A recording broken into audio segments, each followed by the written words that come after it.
Let's start the meeting. Can we please stand for the pledge? Pledge allegiance to the flag of the United States of America, to the republic for which it stands, one nation, under God, indivisible, with liberty and justice for all. Thank you. It's like no room here tonight. All right, we're going to start the public comment section with a presentation by Kim Shaw, Natural Resources. Hello. I don't know if it's much of a presentation. Okay. I was just going to give you an update. The county has asked us once again for our recommendations on priority dredging, and we put in a request for Northwest, Accabonac, and 3 Mile. In that order? Yes. Really? Why? Northwest, we've been trying for a while to get that shoal taken care of, that shoaled area. And my talks with the county and some of the work my department's done on grabbing samples in that area, it looks like we can take out a portion of that shoal just before you make that dog leg into the county area, marina area. And without a lot of, it won't be a big lift. It'll be just a permit modification. 3 Mile, they've been out and done some survey work, and they noticed, know where we need some help in there. But I think that they're going to try and do Accabonac in 2018. And if we're lucky, we get both, Accabonac and 3 Mile. But 2017, this fall, I'm hopeful that we get Northwest.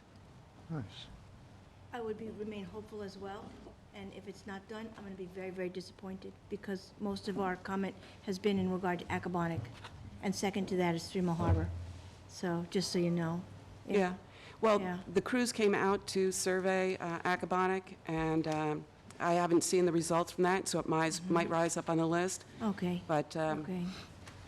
Yeah. one other alternative for Accabonac, which might be fairly controversial, is that, moving those moorings and those few boats that are in that area to an area in 3 Mile, and then not having to do Accabonac, and then concentrating the Not effort to gonna 3 happen. Mile. Not But that was one thing that Would played on the table. seriously doubt it. I don't know where or who came up with that, but I'd seriously doubt that. Hey, Kim, may I ask you a Yeah. question? When we were out there with the members of the county dredging team, we had talked a fair amount about beach-compatible soil and non-compatible soils. And at some point, as you make the left towards the launching ramp, the bottom composition changes. And the members of the county expressed pretty clearly that they are only in a position with this dredging effort and application to dredge beach-compatible bottom sands. Is my understanding correct on that point? That is correct, but in other areas, if the DEC permit allowed you to take those materials out, you would have to have an upland disposal site, not a beach disposal, and placement. So it's obviously more economical if you could take those clean sands and do beach nourishment right in the area than rather having to contain it, let it dry over time, truck it out someplace else. So do you know approximately at what point the bottom goes from beach compatible to non-compatible? And at that point, I would think the dredging project would have to cease? Has that been delineated by the county at this point, or What the they do town? is, they were out in Accabonac and they did another survey, which they do is core samples. Right. And then they do an analysis. And so once it's, is it 80 or 90% less? Yeah, once it's 80, if it's 80%. 80% sand, it's good. And then anything less than that, with all the fines, it has to be then taken to another disposal site. It can't be used for beach nourishment. They're having an issue with being outside the lines of the old navigation channel, aren't they, in Accabonac? In Accabonac, yeah. And maybe we should sit down with the county and have some more discussion if we need to modify the DEC permit somehow, if that's a real Yeah. issue. Also for to the point trustees. out, what someone mentioned to me, is that Accabonac is one of the very few launching ramps access points to get out to Garner's Bay in the event of an emergency. You got 3 Mile Harbor, and then you got Montauk. I mean, you need something, that's just another criteria that might be important to Right. get Accabonac higher up on the list. Well, the county does set, they have 11 criteria on which they dredge areas, For environmental reasons. is one of them. Right. and then there's navigation, and a whole host of different things. And some are easier to achieve. And so with Northwest, I was able to go through the 11 criteria and find 5 solids that, why we needed to get in there and open that up for flushing Yeah. purposes. Oh, no doubt, yeah, I mean, it certainly meets they all meet the criteria, but it's what's going to be most beneficial for our residents and for those who use the waterway. So the all I'm town puts thinking in their of. Yeah. request Yep. for, We'll their see what priority happens. projects. The county then comes back out and reassesses, and then they select based on, sometimes it's budgeting. If they only have $1 million left out of their pool, what can they do effectively and which project? If you remember Acabonic several years ago, they only took 30,000 cubic yards out of there, and it was like $1 million job. So, it's very, very expensive. Our jobs are smaller than the West End, which, we have, the county dredge can come out versus, them hiring a consultant. So, we've been very lucky in the past, 5 years, and we've had a lot of dredging done out here where, some townships haven't seen that response from the county. Yeah, I mean, I think we would welcome the opportunity to invite members of the county out to a subcommittee type meeting at some point, if you felt that might be helpful to expedite or reinforce priorities And on another these thing that, projects. Other townships do is, if they have a priority list and the county's not getting there, we could do a betterment, which is, add funding to that cause to help them get out here, so if they Oh, only yeah. have limited We've resources. done that in the past, yeah, or offered it. They didn't accept it, but we did offer. But That was Acabonic last I time. know that South Hold trustees do that, so they paid for some overtime for, the salaries and stuff like that. So there's many options on the table. I wouldn't rule anything out, and it's always good to have a discussion with, the guys that are coming out here and doing the work for us. Yeah, I'd like to see what their plan is exactly for Acabonic, because we want to make sure they go all the way down there. So maybe a betterment's an option for making, if they plan to stop earlier like they have in the past, we can get them Because- all the way down to the ramp. Well, because the permit only takes them to that point where they've Right, been. yeah. And like Rick was saying, when we were out there, they were showing us the, the samples, the sediments in that area are just so fine, it's not compatible with a. So even if we offered a betterment, we'd have to find a site to dewater or dispose of the more Exactly. organic heavy So sediments. there's no point up on that, the nature preserve of Louse Point that's available for a spoil site? You know, If not, there was a huge error on our part when we made that nature preserve, right. and I took part in So that, if so you I'm remember really back to Sammy's disappointed. Beach years ago, when that was Yeah, dredged, and it was fairly yeah, controversial, that yeah. dike and weir system, now you have to, that was a bit oversized for that area and for that dredge operation, but because of the fines, that's the type of installation that you needed. So you're going to need at least an acre of land to do some drying. Your other option is geotubes, where they would pump it in that and add some additives to help it dry out faster. You know, and if you were going to do it in Acabonic, the only land would be the beach preserve. We'd have to probably be talking to land management to see if that was compatible to have that drying out there for several months, if not longer. Now, Kim, on that note, and we've kicked around the idea of a pilot environmental dredging project. And I realize there are very important needs in Acabonic and 3 Mile and Northwest, but as a separate initiative, what do you think about the idea of, maybe in 2018 or something, talking about a pilot environmental dredging project that focused on, maybe an interior area of Acabonic or Hog Creek perhaps? Yeah, Hog Creek, I think that we obviously went down to Hog Creek and we looked at that situation down there and saw, the shoaling, and it was obvious. But what has to happen down in Hog Creek for a pilot program like that, there would have to be public access. So we're looking at some of the acquisitions that we've made recently through the town and whether or not those properties have been encumbered by anything that would prevent us from putting some type of public access down there. But that would have to happen first. We'd have to have the access and enough room for 10 trucks with trailers to turn around and whatnot. There's specific requirements. And then we can take another look at Hog Creek. But Hog Creek then would then be considered new dredging, and you'd have to go through screening committee. I've sent you guys the requirements for going through dredge screening committee. They're pretty rigorous, but it's nothing that's not doable. It's just a longer process. Like a decade.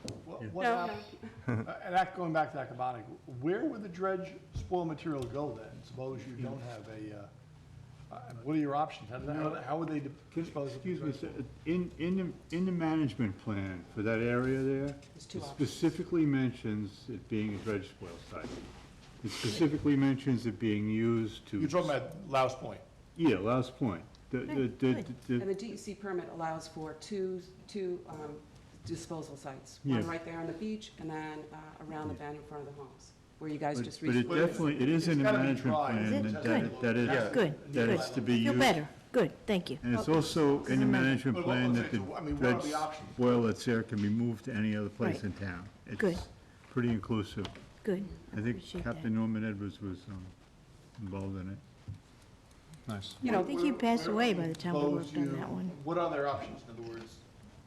Suppose they didn't use the drainage that you were talking about, what else can they do?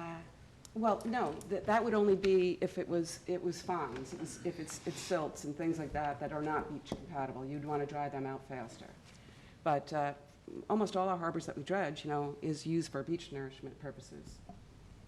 Look at Northwest. That mound back in '93 when I first started this, that was flat beach. It was plover habitat for many years. And then they got out, the county sort of stopped the practice of adding additional pipe and pumping it out so that you made a bigger, wider, flatter beach. And now the practice is mound it up, bulldoze it out. It's just cheaper to keep dumping in one spot. And that's what we saw down in Accabonac the last time that we had the big dredge down there. And honestly, after we did that project, I got so much, so many people calling and complaining that we'd filled in the bay. We just happened to have a full moon and just nothing worked in our favor. So people complained that it took too long to get to the water. You had to walk too far. So. Well, then the marina is the, Yeah, too much beach. Too much beach, that's, You're probably not gonna make everybody happy. Right, bottom line. is there any feasibility to like the Marina Lane site, the dredge spoil site there? That is And it's a, far to get over there, but Yeah. if But that need be, is is it really for feasible? 3 mile. Yeah. There's only, it's, the utilization I mean, from depends on how Accabonac, it's far fine. you can pump it. I mean, Right, so, yeah, yeah. so the marine lane site is very handy for when you're doing the. Through Mount Harbor, of Harbor. course, yeah. Yeah, but as far as, And the county is looking at that site for some emergency type work in that area from a landline dredge and just using that site. But, the pumping and the extension of the pipe from, the way they used to do it is just too cost prohibitive these days. They've found a cheaper way to do it. Anybody else have questions? We're good? Okay. Thank you, Ken. Thank you, Ken. Thanks. All right, next on the list, Lynn Mendelin? And/or Peter? Okay. Good evening. hello. Hi, Lynn Mendelman. I'm here to talk about the dredging, about 3 Mile Harbor, and just to give you some feedback from a bird's eye perspective. You already have one person on the board who sees it every day as well. But I remember speaking to the trustees back in 2010 or 1998, 1999, before the major dredging was done to the 3 Mile Harbor Inlet. And that was a situation where it was an emergency dredging situation because there were boats getting shoaled in the channel when the depth was approximately 5 feet in front of the commercial dock by Gann Road. So I'll never forget looking out of the window and seeing a boat come along, and sure enough, woman standing on the bow ready to help her husband get the boat into the slip, and he hits the shoal. She almost goes off the edge, and they came into the marina, and she was completely distraught. But that was something that I talked about with the trustees back then. The 3 Mile Harbor Inlet needs to be a priority. It needs to maintain itself as a priority for dredging and for maintenance dredging. The inner harbor, the southern portion of 3 Mile Harbor, also has to be maintained. Right now, you're looking at your first rust tide. We've had a heat heat Wave? wave, heat wave in the last couple days, and sure enough, you've got a rusty-looking headwater already. So maintenance dredging down there, but also pushing from the land side to make sure that your water input is clean when it hits the Soak-Hides area. I don't know what the status of the projects are for that area, but they do need to be regularly addressed. And anybody who's working from the land side needs to be pushed to maintain water clarity as it comes into the southern portion of 3 Mile Harbor. So from that respect, I just wanted to say you have my support to keep 3 Mile Harbor as a priority project to maintain the channel. The beach at Maidstone Park is creating a shoal that's going further and further south. When that shoal starts to break up, it will deposit in front of the commercial dock area, which is a channel that is on the charts at 12 feet. So if it's not 12 feet, you're going to have some major vessels running aground and some major issues. I know Peter's going to be speaking. He's been talking with other legislative bodies about maintenance dredging, and he's got some support from some other people. But if you need any other help from me, please feel free to ask. I have a question. Yes. So, the dredging, the maintenance, do you see that, I'm not being facetious, do you see that as our responsibility, the town's responsibility? We work to encourage the town to have these projects done? Diane, any thoughts? I think you need to answer that question. We need our own dredge so we can get down into the south end of 3 Mile Harbor. That'd be nice. if we Because could it's take not a care of these- navigational channel, these and issues. and unless we can meet the environmental criteria, it's not gonna happen. Right. And that's been the problem for the last, like I said, decade.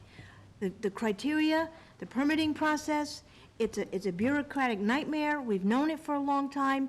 Everybody keeps trying to fix it or work around it, and it's not happening. This is what And I that's the wanted to bring problem. to light. Yeah. Because this is what I've heard Diane say in the past. So I applaud you wanting this done, but the reality is, we're hard pressed to see it happen. Right, right. So all you can do as a trustee board is maintain the pressure that you need to Right. on Suffolk County Which we will do, yeah. and the DEC and New York State Yep. and whoever else you want to Sure. put pressure on. Yeah, I like You ideas don't like Rick own had a dredge. about piloting Right. environmental dredging projects, because it seems like Kim implied, out of the 11 criteria Well- that Suffolk County has for dredging, only one of them is really environmental Right. issues. I mean, so there's, Yeah. that's less But than it's not like it 10% hasn't of been the tried. weight of the You entire, know, we yeah. tried that with Acabonic, with the three-pronged approach. Shipyard Lane does not meet the criteria for public access. Right. You know, Gerard Drive does not meet the criteria So for it's- public it's a access. I mean, challenge. what is the definition, like, start with that, public access. Like, what's that criteria gonna be? Launching kayaks into Hog Creek? You know, if Shipyard Lane doesn't qualify, I doubt a kayak in Hog Creek is gonna qualify. And that's the problem, you know? Well, it's a problem for the county to do it. Right. There's nothing that stops us or the town Right, from procuring permits on their own. But then the issue becomes, the town is gonna have to get involved in funding their own procuring the dredging permit, projects. procuring the permits. Therein lies the whole issue, you know? If you're gonna rely on obtaining a permit, it's gonna be very hard to get, you know? With the getting current it- criteria. Well, And we are not alone. This is like Right. Southold, Southampton, Riverhead, every East It's End a town. long list. And we're all fighting with the county for the same, you No, no. know, like, we all got priority lists. okay, but, Yeah. no. There's two things here. I'm talking about getting the permits, not from the county. The county doesn't issue the permits. The county does the work. But getting the permits from the DEC for a pilot dredging project, and the actual dredging may not be able to occur by the county. That well may ultimately, is in all likelihood dry with respect of environmental dredging, But I think there are people out there that do dredging, and it may be something that perhaps with grant monies, or with, if maybe some of the CPF money ultimately becomes available for water quality issues, dredging could be a component of that. But that shouldn't stop us from moving ahead, trying to get the permits, because, we can talk about this till the cows come home, but the fact of the matter is, nothing is gonna happen if you don't have a permit in hand. So it would probably behoove us to go and get into the process of procuring permits and sit down with Kim and develop a strategy and delegate responsibilities as to who's doing what. And then if monies are available, listen to what Como just, he's made some major commitments recently with, related to water quality. If there's an opportunity there, let's be in a position that we could take advantage of it. So let's try and be proactive on this. Right, yeah, I don't mind being proactive. I'm just saying, to sit here as a body and say, oh, yeah, we're gonna do that, we're gonna put it on top of our priority list, and we're gonna ask the county, it's crap. It ain't gonna happen unless we do like you Diane, said. it's not gonna happen unless, Something else. it's not gonna happen unless we get started. Exactly, but we have, no, I'm telling you, we But have been started. You have to get we permits, tried Diane, to tried do it. You tried. have to get permits. That's the first step. Who has obtained That's the dredging first step. permits in the past? They have not been obtainable because we cannot meet the criteria. No, you can meet You the can get the criteria. permits, you just can't get the county to commit to the work. It's two separate process. I'm telling you, the DEC permit was not obtainable because we could not obtain the permit. We did not meet the criteria. No, You're talking about the county dredging criteria. No, I'm talking about a permit from East Hampton Town for Accabonac Harbor and Napeague Harbor and Three Mile. We started the process for all of A them. permit from who? I'm From not, the DEC, through Larry Penny, on behalf of the trustees and the town of East That Hampton. was a long Obtain time a ago. permit. It I was Larry know. Penny, it was a while ago. Do you think the criteria has changed? No, but if you want to try it again, let's certainly try it again. criteria has Try it changed. again. Yeah, Thinking I have no has problem with that. Yeah, there are but some different people at Yeah. DC, it's worth trying again. It is worth trying again. I just don't want anybody to think that it hasn't been tried in the past.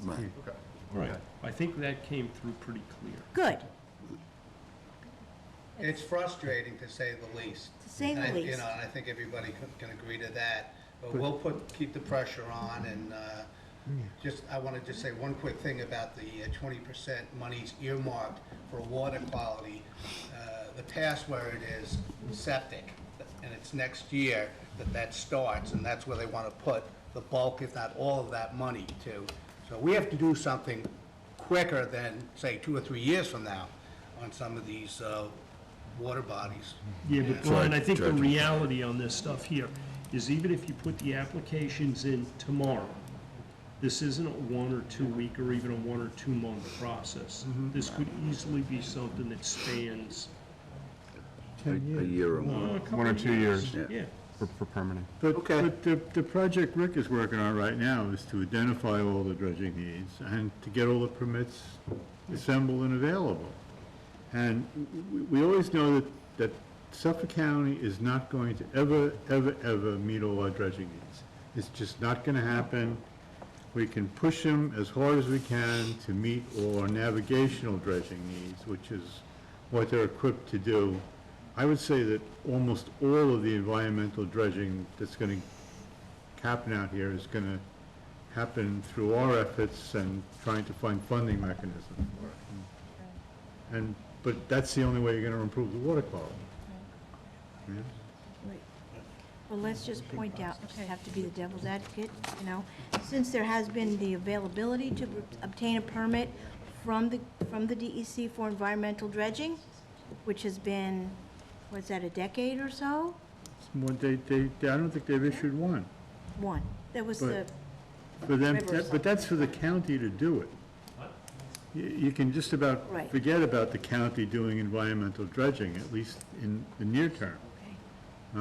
And so, I mean, the environmental dredging projects that Rick is working with a group to identify, we're gonna ultimately have to come up with a funding source to do it ourselves. I mean, And that's, a private or it's not gonna contractor. get done. It could be a dredge, It could be a dedicated fund used to hire an outside contractor. I mean, you know, there's mechanisms, but step one is identifying everything we want to do, which Rick is working on. Step two is to get all the permits necessary. Right. And then step three is to get all the funding and start working on these, you know, prioritizing them. But counting on the county is not, Yeah, our demands for dredging are way bigger than their budget. yeah, no, they allows them have, to do out here, so we but really it's been going on for, you know, take they, a lot of it into our own hands at some point. And my last thought is, you know, grant money is great, but you need a grant writer. You know, it's not an easy process in most cases, so. Yeah, well, you hire somebody that's an expert in grant writing, and it's worth it, I'm sure. But you have no And you need experience to in know what doing any of conditions that, are right, set Tim? upon that money. Right. Okay, Right. Thank you, all Lynn. right, thanks, Mike. You brought up some And- good conversation. Feel like And I you're being think overlooked. I'll foray over to my brother here, who's probably going to try to give you one small, simple solution to help, at least in the 3 Mile Harbor Inlet. So look for simple solutions, too. Right.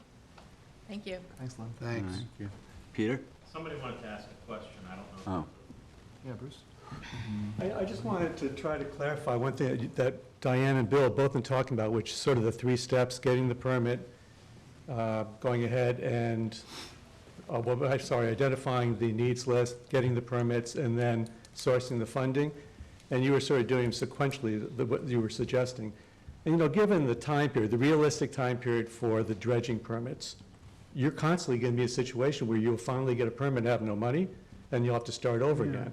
So I don't understand the logic of, I guess, 2 things. Well, first of all, why the idea of sourcing the funding isn't done simultaneously with the permits. Okay. So the other point is, and I think in support of what Diane's saying, that, you know, you've been here longer, you've been frustrated with this project, or that aspect of it, longer than many of us, including me, but there still doesn't seem to be any answer as to why there isn't a feasibility study for the trustees having their own dredge.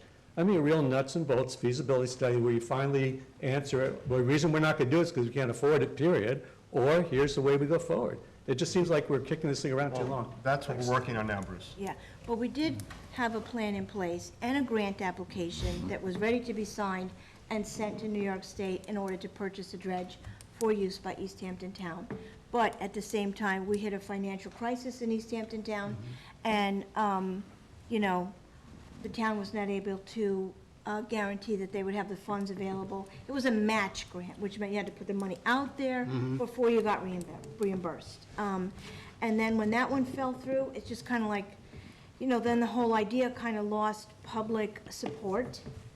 So it's like this wave we're riding with, you know, or it's like a wheel that goes round and round, you know? And we're coming back to the point where we're recognizing something within East Hampton Town that's available for our waterways would be beneficial. So, I mean, it had been done once, it just, like I said, lost public favor. Now we're coming back to it again. Hi, Peter Mendelman. I wanted to give you a specific suggestion for how to avoid having to do dredging at the 3 Mile Harbor Inlet. I don't know if you can see this, but this is an overhead from Google Maps just showing 3 Mile Harbor and the entrance jetties. And you can see the shoaling that occurs as you go south towards Baby Beach. And right here is the high tide line, which during northeasters is where most of the sand is coming from. See this hole right here in the jetty? It washes through right there. And this dip right here, which is where the waves come right through, it washes over right there, makes a nice little shoal at the northern end of the jetty, and then washes straight south. My opinion, it wouldn't cost more than $10,000, $20,000 at the most to properly put the chinks in with a few moderate-sized boulders properly shaped.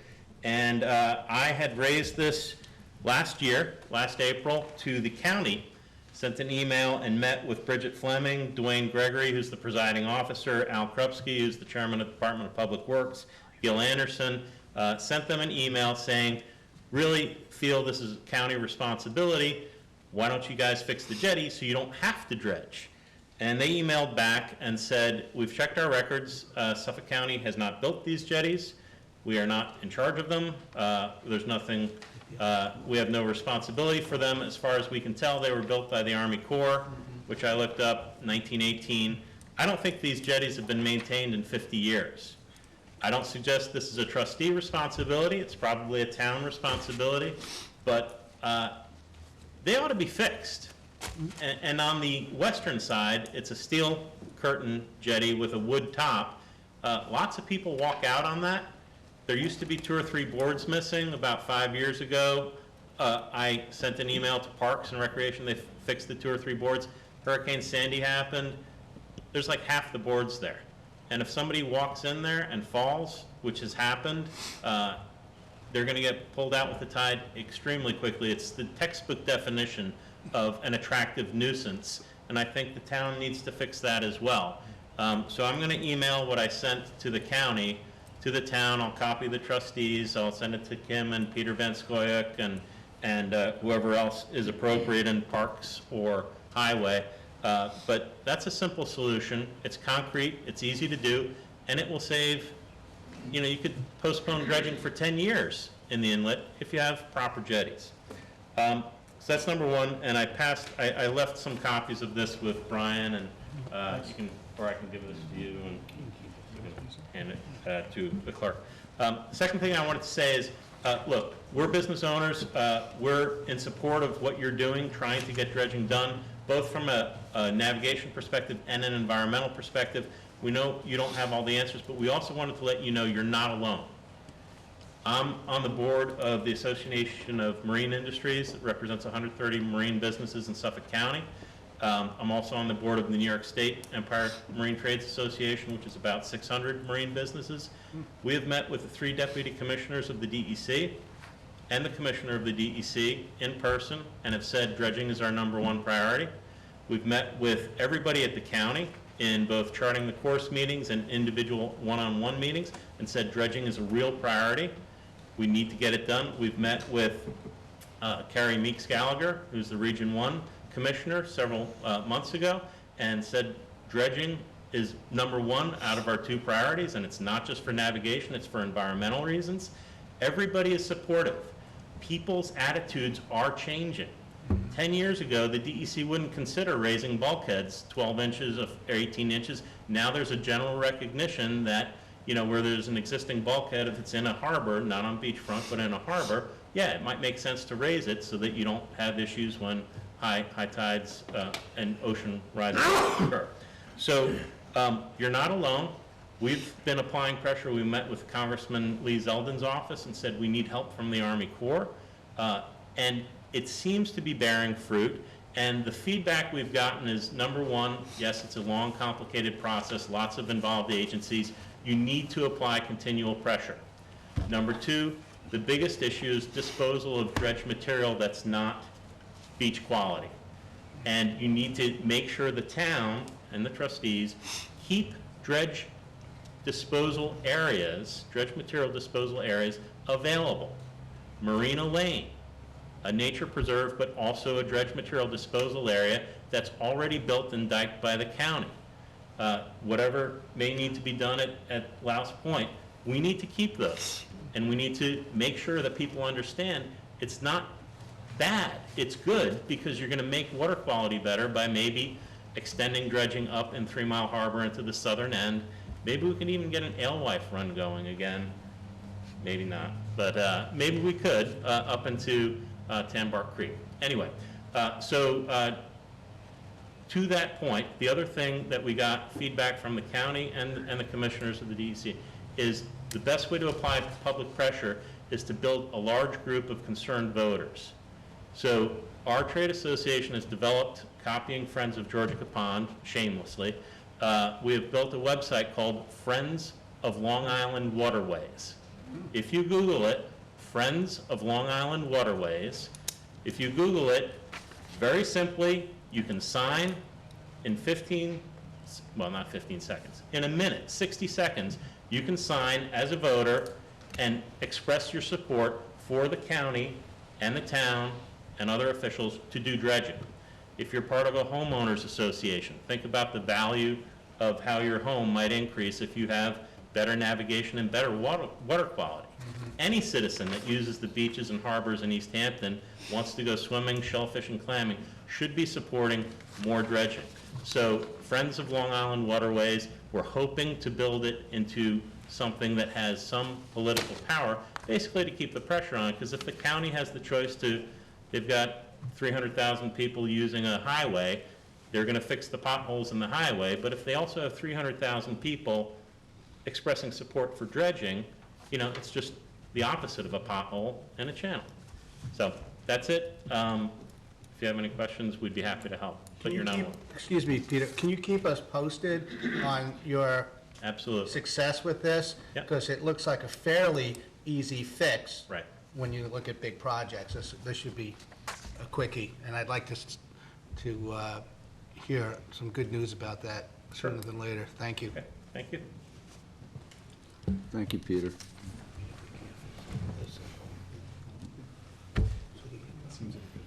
Okay, next, Bruce Horwath.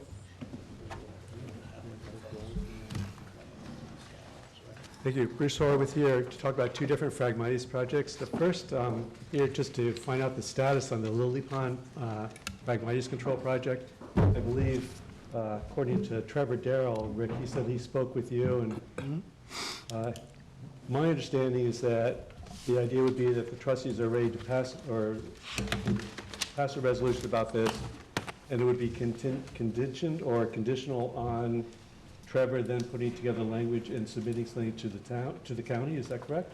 A covenant to the, Declaration of covenants and restrictions, which I would approve and he would record. I've already done the permit, already have the permit. I guess we didn't adopt it the last meeting? Yes, it was. Was it adopted? Yes, it was. Okay, so it's been adopted. I'm not sure about that. But one thing to check on the permit, by the way, there's a number on the permit. And that- Francis? Do you have a copy of it? Who has the copy? Jim. Jim has it now. So it was adopted 2 weeks ago. No, I know. 3 weeks Just ago. pass it over. Okay. you did? I didn't get it. So did Trevor not get a copy of it? Earlier. Because he was talking to. Yeah, I spoke with him, and he said he was working on it. I know he handed it to you. He was at New York. Because I talked to him last couple of days, and I wasn't sure if he was the same. But anyway, Trevor has to do a declaration of covenants and restrictions. There we go. And, which says basically there is no fertilization to occur within the East Hampton Village easement area. So we did, this was adopted, right? Yes. Okay. The one thing I noticed, actually, the permit number at the end, I think I took this over Georgia Pond one, it says GP blank 17, so, I don't know, we want to make it LP or Lily Pond or something like that, but yeah, then this is, Are we waiting for something from Trevor? Yes. That's what I'm trying to. yes, but not before we, the permit is issued, there's a condition on the permit, and he's going to give me a declaration of covenants and restrictions. Okay. As long as we did that, you have to sign it, or whether you signed it or not. It sounded like he didn't have everything he needed. Yeah, that's correct. So Francis, are you I actually will waiting sign. then? Is that, are you waiting on something I from think there may have Trevor been still, or- some confusion about that, but But at this point, you don't need all I it? have to do is sign it. That might be it. Maybe we just didn't send the Yes. signed permit. Great, because that, and I'll relay this to Trevor, that enables me to use that and start moving forward with the other regulatory agencies. Yeah. So receipt of the covenant, the declaration of covenant and restrictions is a condition of this permit. Yes, So even if you sign it, it's not valid until we Till we receive it. right. receive It it. says that. There's a condition in there. Right. And Trevor does know he has to do the declaration. And once he's done it, I'll review it. Once I approved it, he'll record it with the county clerk. Okay. Good, thank you. The second application has to do with 64 West End Road. It's, again, a wetland restoration project. And Jim and I have walked the property. You said we could try to reach out to Brian. I don't know, I believe it was Brian. Have you been out to see it yet? I've been out to see several of them with Jim. I don't think I went on That was this the one. one, that was the one, Brian, I called you about, gave you the address, and you weren't sure you were gonna be able to make it. Right, okay, I didn't go to that one, no. Okay, I'll just walk you through it quickly, just then when you're able to Sure. take a look at that. We're talking about a property that has this big oxbow here, sort of. It's at the constriction of where Georgia Cove enters into the rest of the pond. It's this property over here. Bruce, is that west of the Klein property? It is, East, to the east. north of the Klein property. Northeast. Yeah, and then it borders a piece of property which is almost a flag before you get into the Crimmendall property. This is a blow-up of the property. This is a house that was put on, I guess there's a long history of this house being put on this property, but in terms of what's relevant now is that this is a elevated area which was still brought in for that house. And I'll talk in a minute about what we're proposing to do there, but for our purposes, we're focusing on the shoreline, and we're focusing on this area through here, nothing to do with this section. So basically, I divided up into two treatment areas. The first was that band of Phragmites along basically an 850-foot shoreline. The Phragmite is about 5 to 10 feet wide. It's fairly low density, and I think one of the pictures, I might have to go back, but you can actually, at low, when the pond is low, you can see patches of sand in amongst the Phragmites that's on the shoreline. And then as the pond gets to the height that it is now, then basically you have water right up to the Phragmites edge. But then there's an area that elevates a little bit, about 1 foot to 2 foot, and you get into an area which is still clearly regulated. In some cases, it's within the wetland. In other cases, it's within the 125-foot setback. But in that area, you have much less dense Phragmites. Sporadically, it's mixed in with a lot of other things, including some non-native shrubs and some native stuff. And our plan in that area is to just cut the non-native shrubs and to, again, cut the Phragmites just as we're doing on the shoreline. So this is a cut and remove Phragmites control project. All the material that's cut would be replaced, would be disposed of off-site.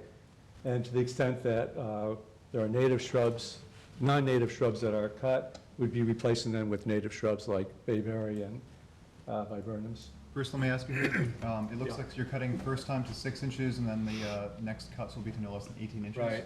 Is that kind of under the same restrictions the DEC Exactly. handed down to you on the Martin project that Right. that we worked on? So until there's some headway made on that, I'm just submitting it in that So they're form. giving you that mandate for all your Phragmites Right. cutting projects now? Right, at least title.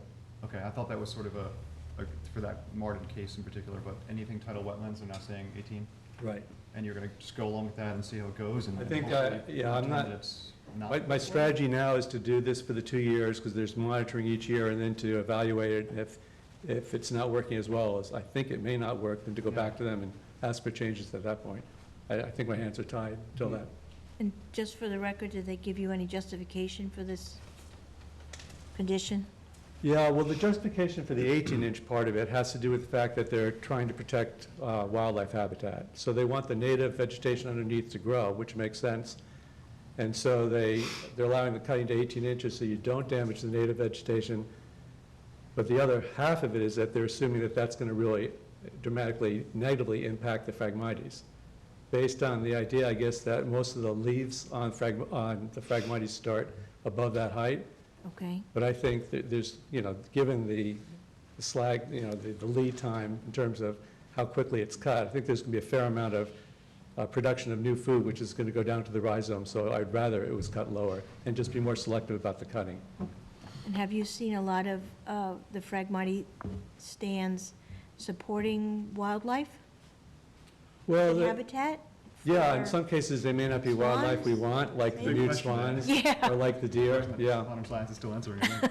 And they do support, Phragmites is, there are things better than Phragmites, but it does have some environmental benefits, and it does support some wildlife. I think you could replace it with better things, and it would be better for the wetlands and for the environment, but. And some people say that it's, Okay.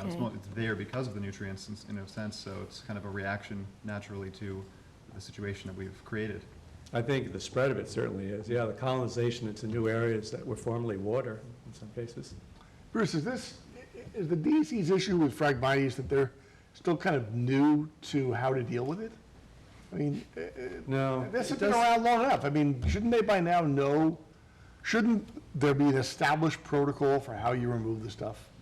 Well, I guess it's a yes and no answer. In some places in the country, which is not going to be done on Long Island ever, you would be using herbicide.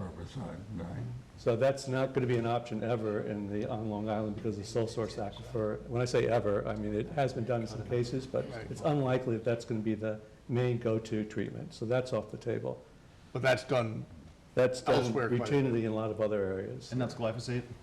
It's glyphosate, and one of the issues there, and I'm not saying it's an necessarily beneficial thing, but in terms of Phragmites control, in terms of most plant control, it's obviously quite effective. Whether or not it's doing more harm than good is a different issue. But the D's, on Long Island, it seems like a too large a lift that would not justify trying to use that approach. You know, the other alternative that I wouldn't support it anyway. is to, which this board is entertaining some proposals where you completely excavate the Phragmites, including going down 3 feet or more, so to get rid of most of the rhizomes. But then you have to bring in clean fill. You're obviously destroying the wetland in the process of doing it. You have to bring in clean fill and then plant it extensively with wetland native vegetation afterwards. And that, you know, that can be effective in the sense that we're talking about changing it from what it was, but it does raise other issues, you know, one of which is the fact that there's no sort of, it's a fairly abrupt transition. At that point, you're killing everything in that wetland in the process of getting there. That's one issue. The other issue is that some people just sort of question the whole idea of that dramatically creating a landscape that you want as compared to working with what nature's putting out there. Nature's now putting in, nature will allow invasive species to come in and take over. I mean, Japanese barberry is an example. Do we just let it grow? You know, I mean, you know, that's nature now. We've changed nature. Yeah, no, I'm not arguing really one way or the other. I'm just saying there is no set protocol for it. And then the other issue, I'm sure, Jim, you can talk to as being a landscaper, is that, you know, so often you go in with the right plan, but then it gets abused along the way by somebody else who takes over the project. And some of the regulatory agencies are protecting against that in advance. I think if I can speak, can you go back to the slide prior to this?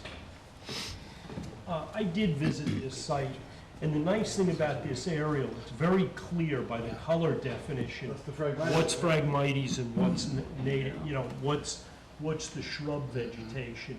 Now, some of that shoreline vegetation, which looks very nice, it's light green and stuff, there is a significant amount of Rosa multiflora in there, there's a significant amount of tartan honeysuckle in there. Even one of the larger apparent cedars, when we looked at it more closely, turned out to be a variant of Juniperus chinensis. So there's, like Bruce said, there's 2 phases of this, but I think this is a pretty viable project. One in the sense that the cutting of the Phragmites is going to be pretty clear, easy, straightforward on the phase 1, because you have these pretty defined masses of Phragmites. Even on the phase 2, the Phragmites and some of the other non-native invasives that are in there at densities that it's not a huge job to remove these. Even the most dense Phragmites, if you look at the slides, it's not terribly deep. You know, farther to the east in that first photo, that's not on this property. There's a really nice big lobe of wetland area that's completely consumed by Phragmites. This property. Where that boardwalk is?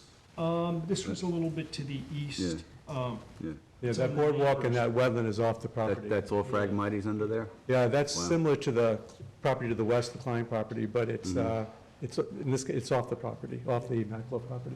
Yeah. So this is the sort of section that I've labeled for treatment too. It's a more upland area that Jim's talking about. This is where we have a lot of honeysuckle, multiflora rose, privet is in there as well. So that would be cut and just taken out. There's also an awful lot of dead material in there, presumably from Sandy, but maybe through the years just as collected. Yeah, it looks like a dead sumac or something there. No, it's not dead. Yeah. It's not dead. It's just this picture was Just taken a little springtime, bit just early. early spring, yeah. So there's a good mix of native stuff in there, basically mixed in that will, you know, recover the area once the Phragmites cut. Through that whole treatment 2 area, there's quite a bit. There's predominantly native stuff in there. On the shoreline, when the Phragmites is controlled, you probably just have more beach back there, which is what it was before that Phragmites went and colonized it. I don't know whether, Brian, you want to get over and visit this property. I visited it, I looked at it, we spent a significant amount of time there. Quite honestly, the way the application's written at this time, I would be comfortable putting a motion for the approval. I'm okay with that. I thank you for taking the time to explain it, and that's fine. So I would second your motion. All in favor? Aye. Sounds like a good project. Yeah. I'm in favor. I'm going to say no at this point, because I haven't looked at it more thoroughly. Are you gonna go look at it more thoroughly? I could, but it's just okay. Okay. So the ayes have it? I have it. Okay. Thank you. Whoa, wait, oh, bottleneck. Yeah. It- Are there like where we standard at? conditions attached to this permit? Well, the standard conditions. Yeah. There really isn't any additional update on the excavation for Okay, the... maybe you'll come and give us some really good. No, I'm still having trouble reaching David Roach. Okay. Or not reaching, but getting responses All back. right, do you want me to try it? Sure. Okay. And the reason that we're talking this way in terms of being hesitant to just abandon this person and move on is that basically he's the only guy in town that does this type of work. And the DC made it clear that they would like us to at least look at this option first before we go back to them with ideas to do it a more traditional way. How is Martin going, by the way? Say it again? The first cutting, the Martin property? No, we're still held up on DEC. Oh, okay. All right, thanks. It's one of these juggling things. By the time we get DEC, we'll be expired on one of the others, and we'll be back again. Thanks. Thanks, Bruce. Thanks, Bruce. All right, next, Tom DeVries, want to talk about horseshoe crabs? Yes, I was at the meeting in the beginning of May to talk about the plight of the horseshoe crabs. And I just wanted to report on my observations over the last 6 weeks. From what I found at the beach that I walk, which is Northwest Harbor at the end of Mile Hill Road. The full moon nesting time was actually pretty disappointing. I saw a few nests, a few crabs, but not much. And I have a picture of a large truck track going over one of the nests there. But then 2 weeks later, at the new moon, there was much better activity. There were quite a few nests at the end of Mile Hill Road. And then I crossed over the inlet to Northwest Swamp and walked the beach from that point up to Northwest Creek. And there was tremendous activity there. I lost count of the nests. There must have been 60 fresh nests. There were at least a dozen crabs on the beach there. And, this is my point, there's no beach driving allowed on that stretch of beach. And at the May meeting, when I came here, I was suggesting that we could possibly designate some beaches during the horseshoe crab nesting season as off-limits to driving. And you seemed pretty agreeable to that, as I recall. But I don't know where to go from here. Yes? Tom, maybe the next step, how much legwork, have you just done the area that you live in? Yeah, I'm one guy walking one beach. All right, well, maybe we could try and sit down and get some other community members involved and map out the areas that are the breeding sites and see what kind of accommodations possibly may be made. It's not gonna happen this year, obviously, but for next year. Right, and that's what I want. I want to get rolling now so that we don't forget about it and next May comes around and, you know, nothing has happened. So I really would like to stay on top of this. And I have been in touch with Cornell Extension. They had not done any observations out here, I don't know if ever, but not for a long time, but they have sent some people out now. So they are making some observations now that we can, or that I can follow up on to see what they found. If you want, I can call Cornell and see if maybe we can do something where, That'd be great. Tom, can you Yes. remind us what the time span is for the nesting period? Pretty much around full moon in May to around the full moon in June. So I think we'd be talking 30 about maybe days. 5 days before the full moon in May to 5 days after the full moon in June, something. 40 days. So, yeah, 6 weeks, something like that. Yeah, I think the key here publicly, is really finding a balance between how to identify the areas where they're doing well and they can be protected, and identifying the areas where people who do use them like as a resource for traditional Yes, fishing exactly. can still access them and use them, in the right amount. Yes, I mean, that's why Yeah, like you're saying, kind of, I think having certain spots. it's win-win for everybody. Right, More right. horseshoe crabs, more bait. You need them to regenerate, but you also need have spots where you can access them if needed. Yes. And, Tom, if you'd like to use our harbor management committee as a platform to meet and encourage volunteers, That'd be great. Okay. we'd love to do that. Okay. Maybe over the summer or in the fall, we could have a few meetings. Okay. And see if we can't get a volunteer base together. Yeah, if we could get Bayman who use them as a resource, I mean, that would be, obviously, people you need to hear from. Good project. conversation. Maybe get the Boy Scouts involved. That's exactly what I was thinking. There you go. That's what I was thinking, Tom, is, basically, what about the people who feed their families that drive that beach, that need to get to their boats? Well, I mean, maybe we can That's, pick beaches I that, think that's really a step of, let's look at how we might be able to accommodate this. And it's certainly not gonna work at every spot, right, but I think, if you want, if you can give me your number. Okay. I'll give you a ring. okay, that'd be great. Yeah, I Okay, don't know if thanks. you wanna say the number on. Oh, yeah. My, the main number is 324-7973. The heavy breathing will be me. Just figured I'd let you know. Okay, that'd be great, thank you. All right, thanks. Thank you, Tom. Thanks, Tom.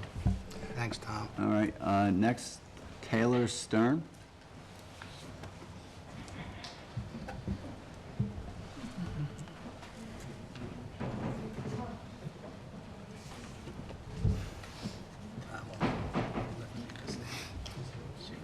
Hi. My name's Taylor Stern from B. Lang Associates, sort of mirroring the gentleman who was, two people before me. I'm talking about Phragmites removal on a property on Georgia Pond, and that's 112 Georgia Close Road. And I don't have much. Is this Lippman? Yeah, exactly. Yeah. I don't have much in the way of presentation. I don't know how far along. Jim and I met with Mr. Lippman, Okay. and my country too is there. yeah. So, I was just hoping if you guys had any additional questions or maybe. No, actually, just to bring you up to speed, we visited this property just the other day. It's this is one of those rare, happy moments where you go onto a property and the applicant hasn't denuded the buffer, okay? There's a very intact, both woody and shrub buffer there.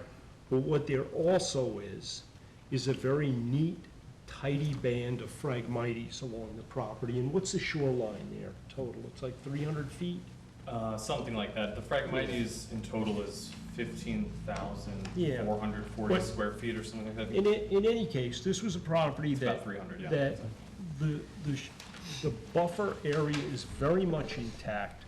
The applicant seems to have been very careful about not clearing into the existing buffer. There's a great mixture of native species in there that's not overrun by other, non-native invasives. And the proposal, as it's worded in the application, is for the hand cutting of the Phragmites and then the planting of native species. The reality of the situation is I don't think this property's realistically gonna be ready for any planting for maybe 3 years, and probably won't require planting, because I think this is gonna be one of those projects that gets cut. If it's cut with discipline and diligence, it'll probably recover, and those species are right there. They're just gonna move farther out into the. and we met with the homeowner and the agent. That was his boss. Yeah, and we were all up on board Yeah, with, so- in a couple of years, he would revisit this. I mean, Yeah. Yeah. this is, again, it's a little like Bruce's project. It's well laid out, it's well put together, and much like some of these guys have done some other projects that we've approved. I would put a motion on the floor for approval tonight. Do we have an Give- application? Is the Yes. application Yeah. completed appropriately? Well, given that the Verification forms, application- survey, we have all this stuff? I think we didn't actually, bring we any don't have a copies. survey, we have a plan. Lori says we have Do everything. we have a survey, We though? have a survey? I didn't see a survey with it. The, As far are as I know. are the, Okay. are the Phragmites like It's like the problem with the other one, you know, are they The seaward Phragmites, seaward of the tie line, deed line? yes. In tree line? fact, actually. So they're seaward of that, actually- which means if they actually- replant it, they're replanting into public bottom land. Okay, well, they're actually, these are mostly emergent Phragmites, and at this stage, there's a significant portion of Mr. Lippman's property, which is actually underwater. So we could call pretty much half of the trees along the shoreline are actually in. The Phragmites have in- taken over the in- waterway in- there. In the pond. But like Another I year and said, you couldn't get I a don't boat think this through is there. gonna be a project where they're gonna be doing any planting, Diane, in the public pond bottom, quite So frankly, they're gonna because I remove the think it's gonna be a case So where, we're just gonna approve hand cutting of Phragmites and then That's- no planting until 3 years from now, if possible or necessary. yes. Well, in a situation, you don't need planting because the native stuff will regrow and I think this is gonna be establish one itself where, and we're Phragmites gonna get the pleasant surprise that nothing needs to get put back, that it's gonna, the stuff that's there, that's presently outside of the Phragmites zone, because the Phragmites, quite frankly, they sort of thin out, because of the light levels. That's the only thing keeping the Phragmites basically out of this guy's, backyard right now, is the fact that the light levels are so low. The soils are certainly moist enough. The Phragmites just can't campaign their growth to go any farther. Yeah, but now's the time to take care of it, too. It's a great time to take care of it, and I think this is a good project. Good, so you have a motion on the floor to I have a motion on the floor. second it?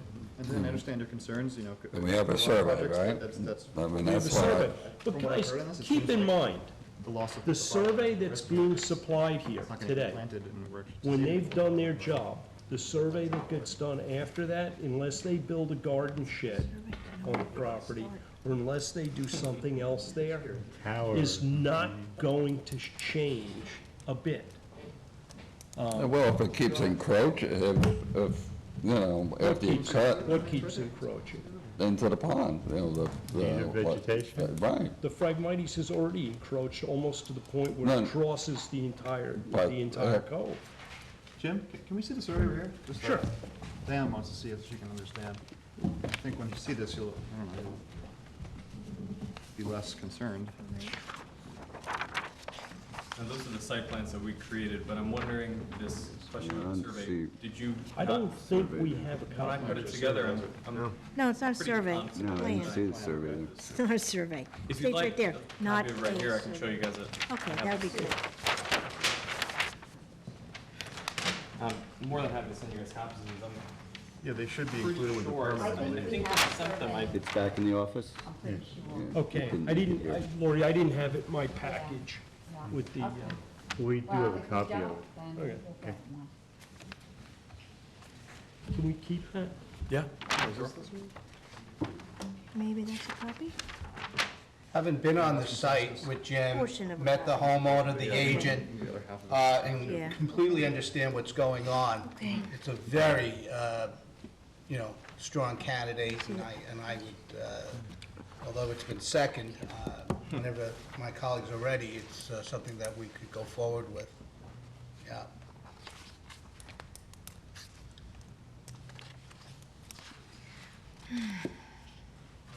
We were given the same sort of protocol by the DEC too, the 6 inches and then 8 inches, 18 inches after that. I don't know It I don't know doesn't, if we had that last time we went in for no, the. no, it's kind of a, you know, quite honestly, I was it's kind of a, surprised by it when we it's really kind of a given that. stupid, Yeah, I don't- policy with the DEC, because they could put language in there that would describe the recovery and not cutting and recovering native plants. I think you could do that rather than have this. Yeah, when I look at the policy, Arbitrary it feels like they 6-inch don't line, trust yeah. people doing the It's work. Totally arbitrary, right? It is. And for years, they were issuing these permits where you didn't have that language. And it was actually working pretty good. Somebody And was they felt the walking- need to go Somebody was out and walking mess down a with it. hallway one day and went, boom. You know, the other thing about this permit, or this applicant, would be the neighbor across the street, I'm sorry, across the pond. I think the Who has neighbors- a permit on file, and, he will also, and we'll encourage him to go forward, otherwise all this will be for naught. as the Phragmites make their way towards, I guess, Mr. Actually, Lippman's. actually, the neighbor across the street's the road. Okay, Yeah. What's across the way there is actually, if you're coming down Georgia Road, right. you're looking straight at this property. But there was a neighbor, right, in question? There is a neighbor, yes, just to the sort of northeast. Right, that we could perhaps encourage to get on board. Yeah, yeah, all right.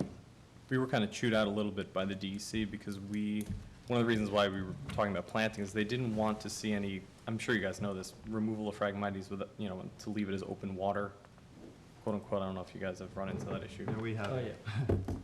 So, I don't know if there's gonna be that issue coming up across the channel. You'll have just this, Phragmites in the middle of the channel, and I don't know. Yeah, it's silly, because they're making more land, and then they're saying, well, don't turn that back into water. It's like, I well, know. it was always water, Yeah. That was the idea, to make it happen. Yeah, we're trying to clear a bottleneck in the cove, and that was Yeah. the issue there, Yeah. too. So you're gonna cut the Phragmites, but not take out, I see the original plan was to take out the root mass as well. But you're not gonna Yes, do yeah, we that brought now? that to the DEC, and they They said gave us no. the cutting protocol. Okay. Yeah, exactly. Okay, all right, well, part of these Phragmites are definitely behind the tie line, and some of them are in the pond. Most of them, honestly, Diane, I in the think pond. most of them They are. are in the pond. Right, right. So I could be like, I would accept this pending the fact that should any revegetation be required, it would be landward of the tie line, Yeah.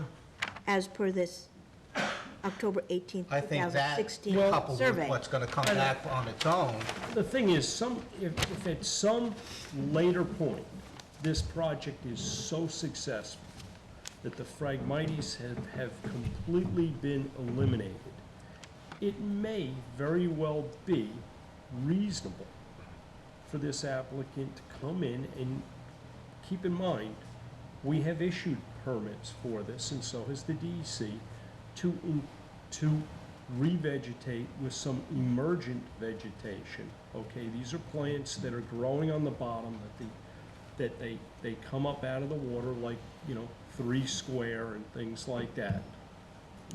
That would be appropriate.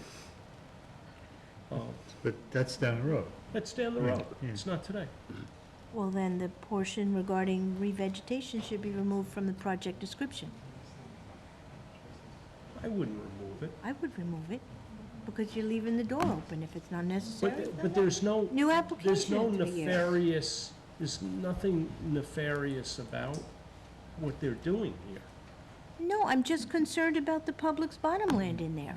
And, the smaller and smaller the pond gets by each and every encroachment, the higher and higher the water gets. It's already small. Because of all of this. The portion of the pond that we're talking So about don't replant here it. is already naturally a very, very shallow area, okay? It would be very normal to see emergent vegetation in those areas if there weren't the Phragmites there to choke them out. And it would be more appropriate to have something like that than to artificially try and create open water where there perhaps never was. Yeah, if I may, I think just given the fact that it's probably less than 6 inches or a foot in depth, it's going to be vegetated one way or another. So it's a matter of either Phragmites, natural emergent vegetation in the sort of brackish area, whatever, or something that was planted in order to. It's pretty much all best fresh sort of- water there. Yeah. Even when the pond, even when that pond is let, Right, so- that area is land. There's no water there at all, so, and it's being fed, it's sort of a natural drainage area through there. It's being fed by fresh water all the time, so it's truly a freshwater wetland. Yeah. We've had so many Phragmite removal projects, and I know removing Phragmites is beneficial, but the revegetation and the this and the that that's going along with it has just gone a little bit beyond my understanding with all of them going on. And I'm just, honestly starting to get a little hesitant, I want to ensure that these properties are not encroaching further and further into that pond. Well, but Diane, this is, yeah, okay. That's but what I was worried But you about. know what? I thought we've already dealt with that. What's the term of our permit? 1 year, okay? At year's end, what we've been trying to do for the last 2 years is visit each and every one of these properties that have a permit that's going to expire, examine the property, walk the property, and make an assessment. Is the work that we gave a permit to, is it being carried out within the conditions the permit? One, are there any things changing? Some of these projects we issue permits on, nobody does anything. They never start the project, okay? Some of them, perhaps they get a little aggressive, but I think that's our burden here, is to follow up on these projects and make sure that they truly are being done, and we have recourse simply to not renew the permit. So I really don't really feel it's fair to the client. I don't think it's fair to the environment to think about what potentially might happen if it does happen. We're there. It's our responsibility to be following up on these projects, and on those ones, we can take action. Okay, well, I'd like to just see, you know, like, we do have our permits, and I know the language is in the permits, but, you know, we need to put something in place to ensure that who's ever here, when they come for renewal, that, you know, if you're not here, Jim, I want to know. Well, I'm that somebody hoping that the as next competent as person, you if I don't get know. elected, or you don't get Yeah. elected, I'm certainly hoping Right. that the voters vote in a competent board. Right. And that we've laid some of the groundwork I hope so, I certainly, on that. yeah, But yeah. quite frankly, Yeah. what does bother me is we get so many crappy applications come before us. And then when you do get a good one, and when you got an agent that's put together a nice package, when you get a project sponsor who really, it's not paying lip service, you go there, and this property was really textbook, nice, natural. You can't help but to be inspired a little bit, and you don't want to, I don't want to discourage those types of Right. projects. Right. I want to use those as examples to other applicants and say, hey, this is really what you can do here. Because let's face it, the norm for us, most of the Phragmites applications that come before us is, I've really got my lawn down to the water, and I was hoping I could get it all the way to the water, but these damn That's so Phragmites are in the close, way. And this is not one of those cases. Okay. You know, and neither is the Maclo application. These are real, you know, and we're seeing some good results along the pond. I want to keep that stuff going. And on the other side of things, the applications that really haven't measured up, well, those are ones that we really should either deny or restructure the wording in those permits in a way that they mimic the better ones. Excellent, I'm glad you put that on a record, All right. thank you. So you have a motion on the table? I got a motion on the Bill table for seconded. approval. You second it? All in favor? Aye. Aye. I am going to abstain, only because you still got the Well, that's- planting in there, but I do That's appreciate what you're almost doing close. very much. I feel like Yeah. I've made such You headway, made Diane, progress. because you know what? You did, Jim.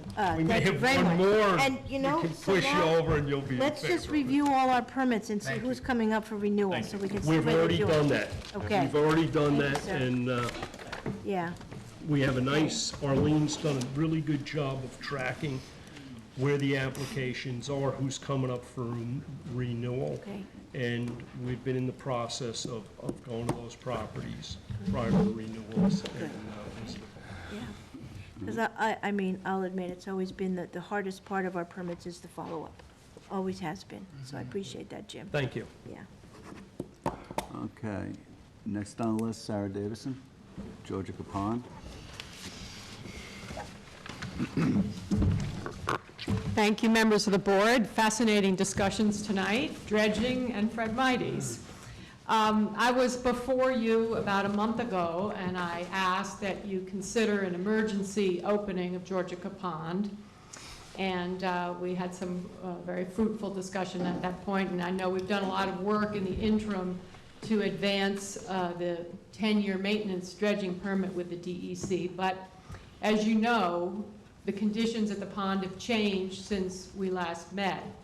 And we now, as Dr. Gobler had predicted, have a blue-green algae toxic bloom at the pond, and with levels exceeding the DEC threshold. So it's a changed situation, and of course, Friends of Georgia Pond Foundation is very concerned about the conditions on site with such high water and toxic conditions. We'd like to discuss whether the Board of Trustees could at least just ask the DEC if going parallel with an emergency opening request would or would not jeopardize the larger permit, and would, if thought about differently, an emergency opening be possible. This has to come from you. You know, this is your decision, but I would really urge you to think about the really bad situation that is down there at the pond. And again, you know, maybe to think about approaching it differently. What about hand digging the pond to minimize disturbance to the plovers? I know that. Finish up. Just one other point then, you know, this would really, really help the environment of the pond, and you know, we would be happy to help, working with the town, of course, to secure as many on-site monitors to monitor the nesting sites as possible. So basically, that's my request again, and just wanted to hear what your thoughts were. Okay. Sarah, prior to the start of the meeting, we were having a discussion about that. We had all seen the State Health Department and the DEC's recommendations. The issue here is this: we've got the plovers, and you know where they are. They're basically right on our property. And I think if we're going to go to the DEC, the first question they're going to ask are where are the plovers? Okay. And is there an option that would insulate the plovers given the opening? And I think there is, but the option is not on not on trustee property. What we're really hoping to do is in the next day or so get that letter that we've had these major discussions between us and Georgia Association, and thank you for helping to try and mediate that. But if we could then get a dialogue with it, because I think this is something that may be doable if it happens where we can give the DEC something. If we go in there and we ask them to basically put the cut right adjacent to piping plovers, I think it's going to be pretty natural that they're going to have to say no.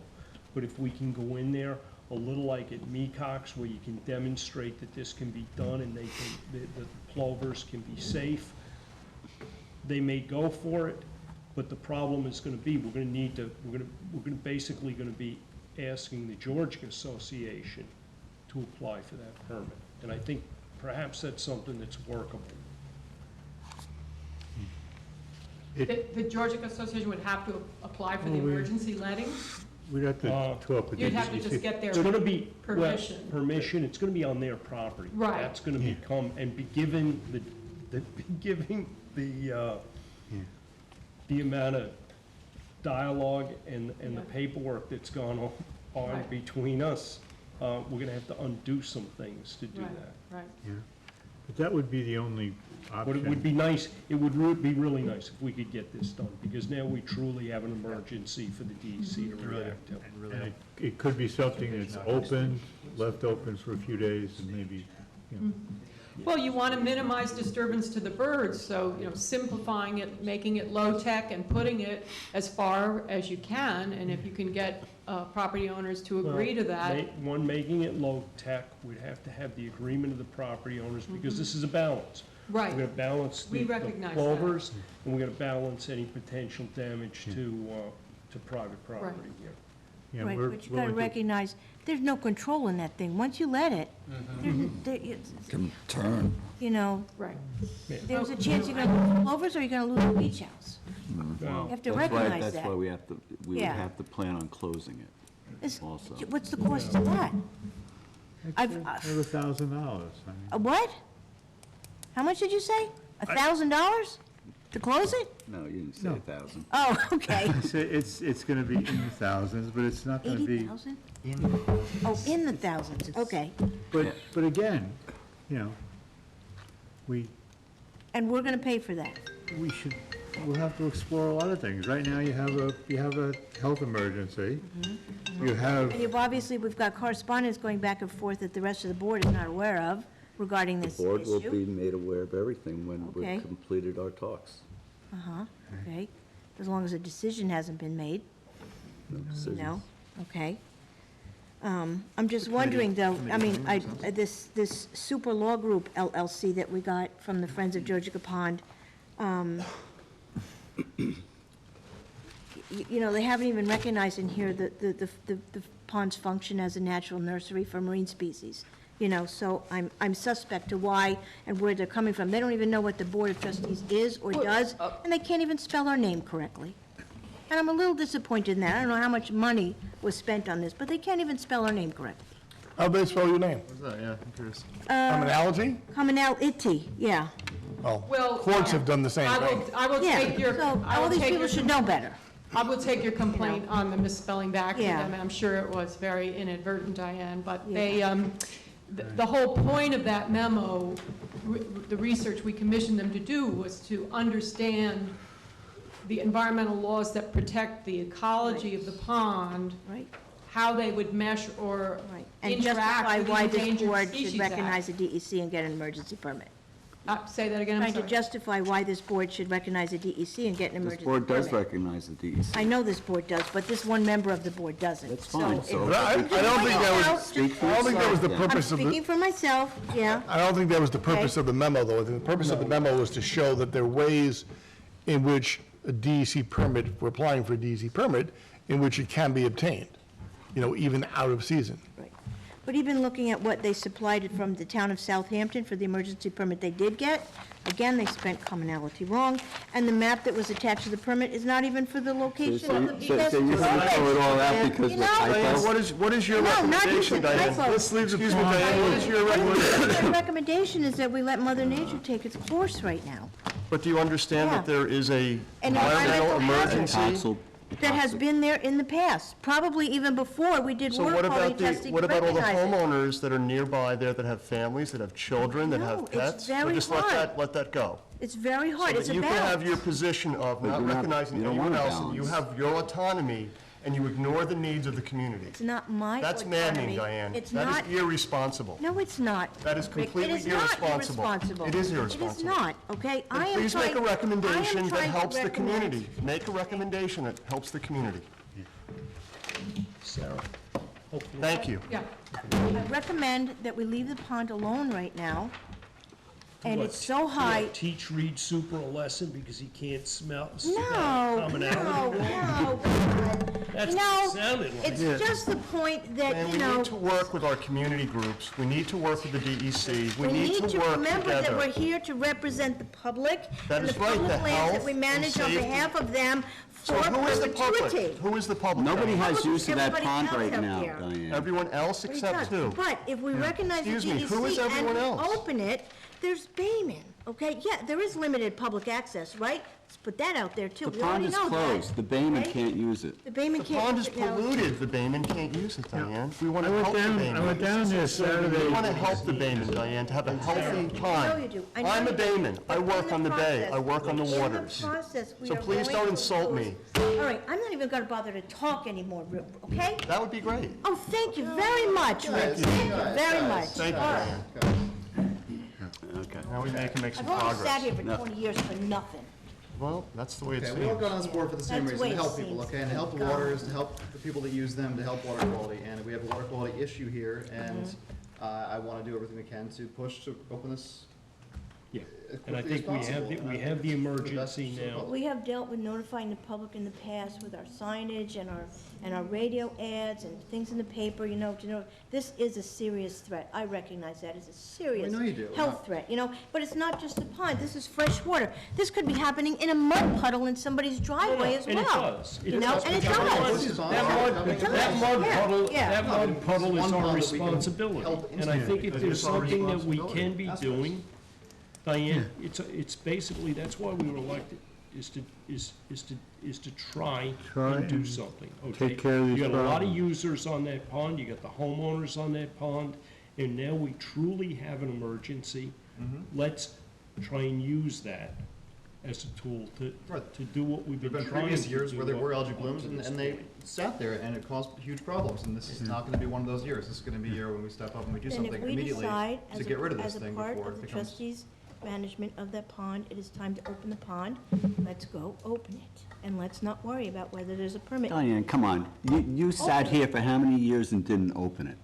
I did. So don't play like. always open. Don't play like, you did not. Once the town was cited, you stopped. No, we did not. No, we No, we didn't. did The not. pond wasn't open for a couple of years. Wrong. No. Wrong. It No. was open not- every not in the spring. size and of the fall. endangered species. As soon as the really came into the office. Yeah, it's been open every spring and every fall. Copy the list here. Okay. Yeah, and since the office isn't Okay. here, because we're in the fall now, there's no way to No, justify that. it is a problem. I went down there Saturday morning to put the signs up. When I was putting the one on the southern end of the pond, there was a family with a toddler getting ready to walk in the pond.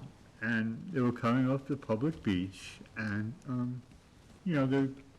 they turned back. The woman saw the sign and said, yes, but it's a real live, emergency. We're gonna try and do everything possible to get rid of it. So, I mean, that's where we're at. All right, so, And again, danger to the birds is reduced by doing it manually instead of letting it happen Well, naturally. the danger of that's another thing. If the pond opens naturally, No control over where the it could be inlet is. Yeah, more it could be trouble to more the trouble. birds Exactly. than now. So, I mean, we have to weigh all these things and look at all of it. We discussed before that there might be a possibility of getting more distance from where the birds' nests are right now to where the opening is, but this is gonna take conversations between groups of people. And if we can come up with a doable solution that we can do without endangering a contractor's equipment or getting involved in a 6-year lawsuit with the federal government, we're gonna go forward. We're obviously stuck between a rock and a hard place. Well, maybe not. Yeah.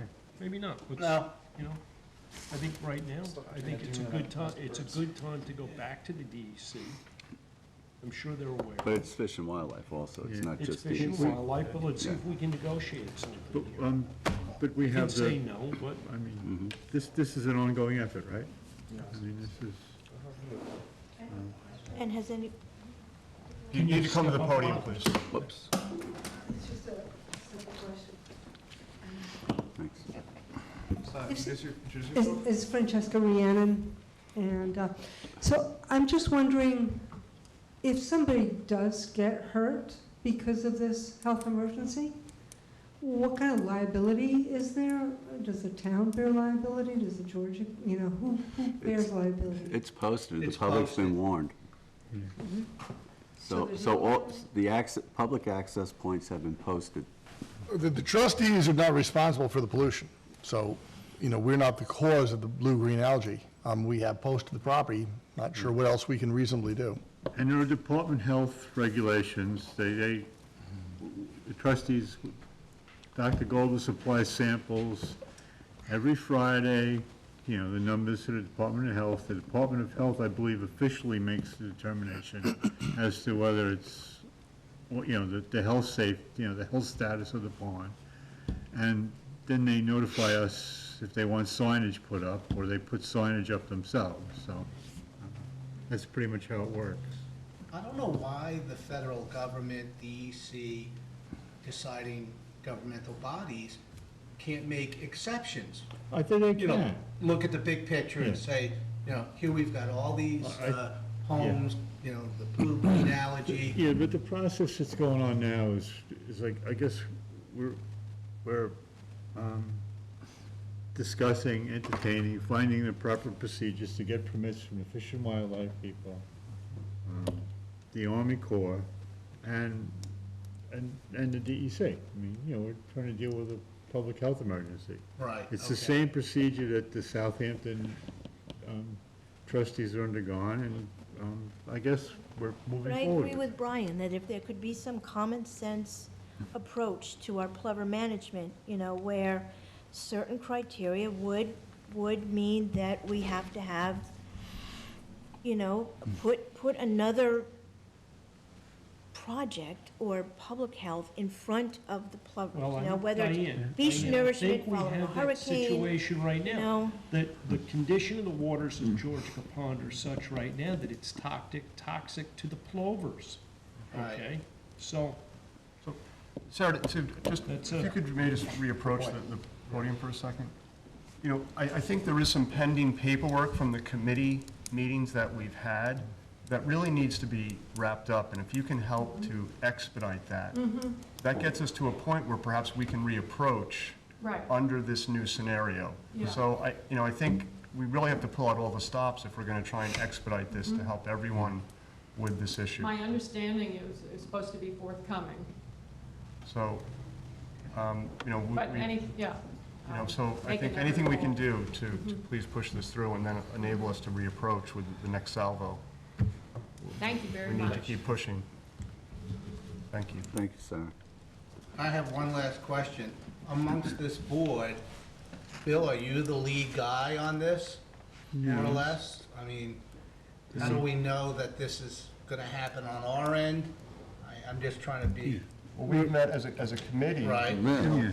The Georgia Pond Committee has met with the Georgia Association, the Friends of Georgia, and then also with the larger steering committee here at Town Hall on a quarterly basis. Our meetings have been weekly. We did not meet today under the impression that this paperwork was to be delivered, and it's a little bit behind. So if we need to meet, every day, we can do so, but we had set milestones that are right now behind schedule.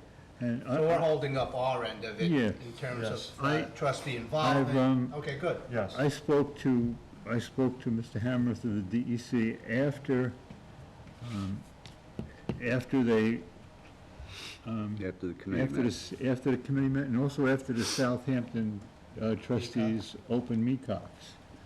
And we discussed what our options were, and he suggested that we have to put together a comprehensive list of all things. And at the time I had my conversation with him, the numbers in Georgia Pond were still below the DEC maximum. So that went over. So we're continuing our conversations as the new facts come in.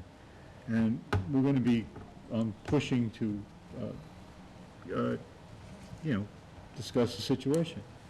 One of the things we have to work out is the fact that the proximity of our plovers is practically where the cut would have to take, were it to be on our property. So that was a big red flag for them. So the more distance that can be, it's a situation by situation thing. We're taking all the effective steps we can possibly take, moving forward. Okay, good, thank you. Anybody else? And I admit that it's frustrating to, not be able to do this instantaneously because there's a bloom happening and, like a flower blooms, I mean, it just keeps going until it's done, I mean. But obviously, it's clear that, we don't want to get ourselves in massive amounts of trouble or, jeopardize any of our future well, ability to this is control funds, so this is the dilemma. we're doing it as fast as we can. If we took legally do it. unilateral action and went down and manually opened the pond, okay, we have this dredging permit that we're on the cusp of getting. If we take that and throw that right out the window, and we've got to look at, we're trying to balance the short-range needs and the long-range needs. And the long-range needs have taken us a long time to get to, and we're not gonna blow it over this moment, okay? So we're gonna take this, the steps we're taking are being done with care. We're being cautious, but at the same time, we are doing things. We've been in meetings for the last 2 weeks on this, and things are being done. It's just not happening as fast as everybody would like it to happen, but things are getting. As fast as legally possible. Well, we're moving with all deliberate speed, but our goal is the health of the pond in 10 years more than what's gonna happen in the next 10 days, or even the next 10 weeks. I mean, you know, to get the pond in a really healthful situation is gonna require openings, it's gonna require some regrading at the southern end, and it's gonna require a management plan that's gonna go forward, you know, for the future. Yeah, we're lucky that we even have a pond here where we can open it and fix this problem. Yeah. You know, like that. Pussy's Pond isn't, you know, in the same situation where it can just be opened to fix the algae bloom, which is happening there right now. Well, that's what, you know, that is open, that's in salt water. Is there a permanent place you to know. open Pussy's Pond? We did it not long ago. What? No, I mean, you can't just open it to the ocean and flush it out in Georgia Pond. Pussy's Pond, saying. I'm thinking. I don't recall seeing a I'm sorry, notification. I'm sorry, I got my head. No. We have the wrong ability to pond. do something, Yes, so. yes, yes, So yes, we're- yep, yeah. It's a big culvert, it's a bridge. Yeah. It's macroalgae, it I think it is would just be vital, good it's totally to vital. also let the public know how successful we that have work? been with our pipe and plover management plan for the last 20, 25 years. Yep, and it's come back part of the to bite us in problem. the ass. Yeah. Yeah, yeah. And because we're doing such a good job, and unfortunately, the other communities surrounding us in our area aren't.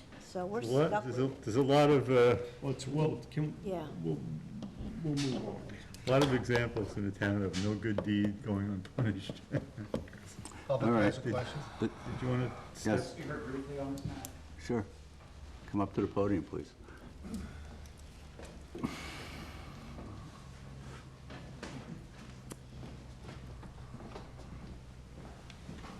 Good evening. My name is Mark Schumacher. I'm an attorney, and I'm here on behalf of Billy and Kathy Rayner. I met with Sarah today for a long time. I think I'm later on the list, but I thought I might as well go ahead That's and just fine. piggyback on Yeah. top of that. Been involved with East Hampton property for about 10 years or so, dealing with permits on the beach and issues with Georgia Pond, so I'm fully aware of the sensitive ecosystem that's there, and a lot of the challenges that we're facing on it. You know, when the Rainers told me about the condition of the pond, it was actually about 2 months ago. We tried to go ahead and install a dry well for fire purposes, and we couldn't do it because of the level of the pond. A month goes by, and it ends up the pond's even higher, and just last week I heard about what happened as far as the current level and the DEC issue on the algal blooms. And that's when I came up today and certainly talked with Sarah about it, and she gave me the update as far as where things have been going over these past few months. Certainly applaud the long-term effort to go ahead and get this 10-year permit in place and look at the long-term health of the pond. But I just want to stress one of the other presentations, and the word pressure came up. And, you know, I think that's key here, is it's keeping the pressure on the DEC, keeping the pressure on Fish and Wildlife, the parties that need to sort of hear these issues and hear these problems.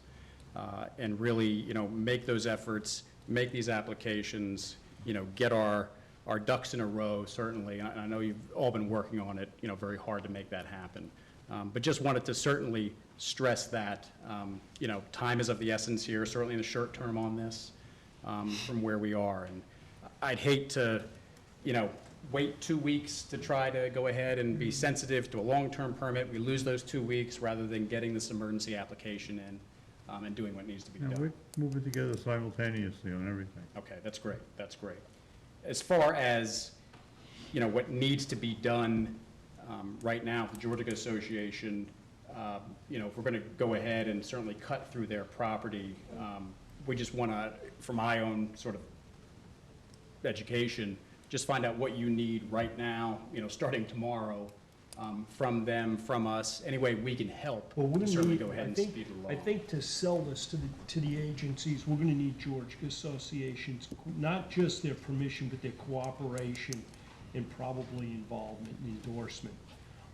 What can you do as waterfront property owners on the pond, and a significant property owner, is write a letter to us, CC the DEC, outlining the issues. And it's not gonna hurt at all for the private residents along that pond to apply pressure. And when you say pressure, you mean to the DEC, To the DEC. possibly Fish and Because Wildlife? you know what? We're applying pressure, and you know what? It doesn't, let's face it, the more people, we tell them what you're saying, but you know what? they're not feeling the heat, they don't feel the heat from that. So more times and the more people that they hear it from, the louder the message gets. Health and safety, right? Yeah, because this truly is, at this stage, it is a health and safety issue, which prior to this point, it was the potential. Well, now we've passed that threshold, It's there. so it's there. It's definitely there. Yeah, and we're into a period of, projected period of warm weather, which is not gonna help the aggravate that situation. even more. Assuming that you're, and I don't know if the Georgia Association is agreeable to that plan or not, assuming that you're not able to get their consent to do so, would you still be willing to go ahead and file the emergency application to at least Yes. get the application out Yes. there? That's being. Yes. that's Make them being make that done. decision. What we're trying to do is, looking at this thing, is what we see as the initial obstacle is gonna be the Endangered Species Act, okay? Where are the plovers at this time? The plovers are on the trustee property, and east. What could be something that could mitigate that issue is if we did the cut to the west. But if we do the cut to the west, we will not be on trustee property. Sure. We will be trespassing unless the Georgia Understood. Association plays ball. And they, I'm sure, want some assurances because, hey, there's some history here. When that pond opens naturally, there's been some real history here with some significant damage has been done to Georgia's Association's property. And if I were them, I'd be reluctant to sign on this. But I think there might be a way of doing this where Understood. everybody gets Let me accommodated. just say one thing here. We discussed this a few weeks ago, and I don't know, I've been obviously not been able to talk to John Courtney. And we haven't, I don't think you've authorized, we haven't done any title work. But when we're talking about ownership of the gutted Georgia Pond, I just want to make sure that it's clear that, because you used the word trespassing, we are not certain that everyone really knows where the boundary of our property is. We know the Georgia Association purports to own a portion of the Gut Beach. Someone else to the east purports to own a portion of the Georgia Gut Beach. How those particular property boundaries that you find in the tax map today came to be, I'm not sure. So I don't necessarily want to acknowledge that there is private land due south of Georgia Pond, because I'm not completely convinced there is. Having said that, in the situation we're in right now, I would imagine that we would treat the Georgia Association as owners of certain land for the purpose of getting their permission, but I'm not willing to necessarily acknowledge that they definitely own the property on the south side of our water body. The trustees portion of that beach, from the pond to the ocean, I have had surveyed in the past, so I would know where it was, so we could open it. The Georgia Beach, I think they only, there is some, like 2 lawsuits in the records.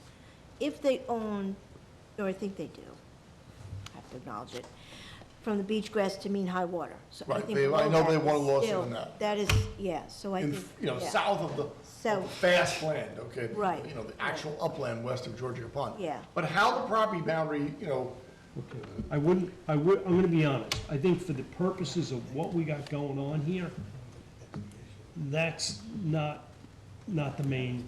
no, and I agree, I just don't want, you use the word for trespassing, and I just want to clarify that, we don't want to, I'm not formally going to acknowledge that. So, but I mean, the ownership of the land is not a settled matter. Let's just leave it Right. at that. For convenience purposes, we're certainly willing at the present time to recognize that for the purpose of getting an application before the agencies, before the DEC. Okay. I would certainly stress, whether permission or not, that at some point, the application has to be filed, and whether that's in the next few days, whatever it may be. We can't challenge the DEC's decision, can't challenge the federal government's decision until we actually have them say definitively no. And if we're going to go ahead and say that the Endangered Species Act should be overridden in this particular case, or there should be concessions made, until they've actually said, no, we're not going to go ahead and allow that, we can't get really to a point, certainly from a private standpoint, until, to go ahead and actually challenge that decision.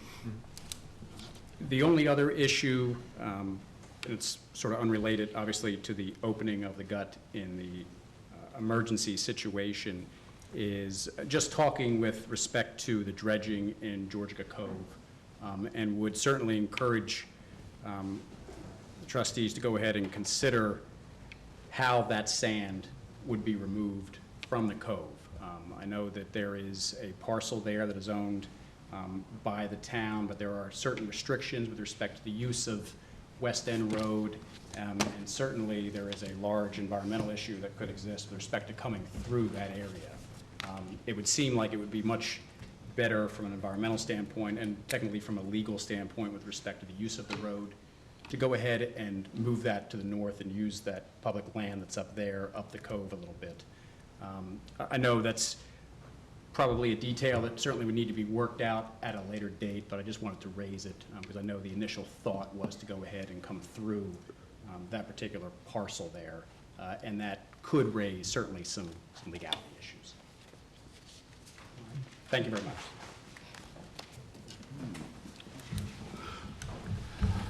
Okay. Next on the list is Christopher Cohen.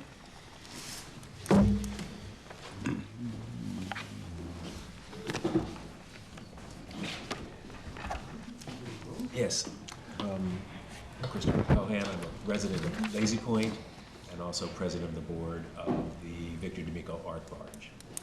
And in the past, last year and this year, we've collaborated with Kim Barber from the Cornell Cooperative Extension on some art and science programs. But I also offered Kim this year, she has a project to plant, do a major eelgrass planting in Nappag Harbor. And she has the funding for that, but she doesn't have the funding for a site suitability study. And I kind of liken that as she has the frame, but she doesn't have the painting. And so she needs some funding for the study. And as a resident of Lazy Point and the Neighborhood Association, I had offered to have her utilize the barge as a benefit fundraiser. Unfortunately, everyone is extra busy. People don't have the time to shoot out on a Saturday to do a little fundraising for this benefit. And myself and my residents at Lazy Point offered to contribute half of the amount. This is $5,000. This is $5,000, right? Yeah. So we were willing and interested to contribute half of that amount through our funding. And unfortunately, she can't be here to answer any details or questions. Well, she actually has already done She said the that. presentation. Correct, the last meeting at the beginning of the month, or in May. And so I would just like to request if the town trustees would be interested and willing also to match the amount so that she could get the suitability study I think it would be a great idea. off the ground and then go ahead and. So far. Excuse me? I think I'm for it too, from what I've heard so far. And Well, that would be great. We're, So. I mean, it's subject to detailed plans from yeah, Kim. you know, like to see where You exactly can it's happening. contact her directly for more. I have a copy well, of her this is the proposal. proposal that Kim Barber came to us with just Right. just a month ago. Yes, And I that's think it's a very good project. It's something they've been working on for a long time. If anybody sees the problem with this, I'd like to see the exact plans, like what does she have planned before I commit monies, you know? I know it's a feasibility study. She's already done one project in there, in Nappag. You know, and I know eelgrass is very hard to grow. There's been a lot of attempts and not a lot of success, you know? Yeah, Diane. But it's like, if it's like, what is gonna be, what if it's a conflict with another user group, with the area they choose, you know, and, But I you think, know, and here's another thing, just to put out there. In the past, we have had requests from different, you know, entities, charities, whatever, to provide funding. And it's always in your heart, you know, that yes, you'd like to do that, but then where do you draw the line with what this public entity is gonna give to, you know, But Diane, something like but that. Diane, this is not a charity, okay? What this is a case where Kim has ostensibly secured a grant, okay, contingent on a feasibility study. The grant monies don't provide the feasibility study. So the carrot out there is the $120, was it? I think, It yes. was $100,000+ grant for NAPE, Right. okay? But do you know what the conditions of that grant are? What if the conditions of that grant are that no public access is allowed where you plant the brought this up grass? when she made the You never presentation, know. actually. You brought Yeah. that up when she made, Well, I think I she did. did address your concerns at the did. time, I think. Yeah, I mean, this is a great opportunity I to just have think- a I think it'd public-private be- Personally, I cooperation. think it would be foolish to step away from that. And It very possibly the could be. general- I'd like The to- last I'd like to eelgrass see beds more- in our I'm just town. saying I'd like to see more Well, details. I think it could be subject to her Before I presentation. commit the money. If we keep waiting for Yeah. more details, it's not gonna happen. And to But address that, I think but Diane- the suitability study will do But that. Diane, Right. this Point is of one of suitability those study. deals, and God knows, I've watched this happen a dozen times, okay? Where what kills the grant is the fact that somebody not being able to move forward in a timely manner to secure the grant. These things have a D-Day on them, okay? Which I'm assuming is probably fairly soon. We've got Lazy Point residents have offered to pony up $2,500 to $5,000, which I think is a really good deal. I think it would be an equally good deal for the trustees, because the trustees and the public are the recipients of the benefits here. So I don't see a lose-lose, and even if it is, where when we've planted the beach grass, somebody can't use it until the beach grass gets established, yeah. I don't think Diane didn't say not to do it, she just wants a little more detail on it, that's all. Chris knows more about it, maybe he has some. Well, yes and no. I mean, I think Diane, though, has a point, and that, yeah, when you're spending money, you want to know where it is, where it's going and how it's going. This is a I think, project though, this project, she does have the money to plant the grass. This $5,000 is going to go towards where it's going to be planted.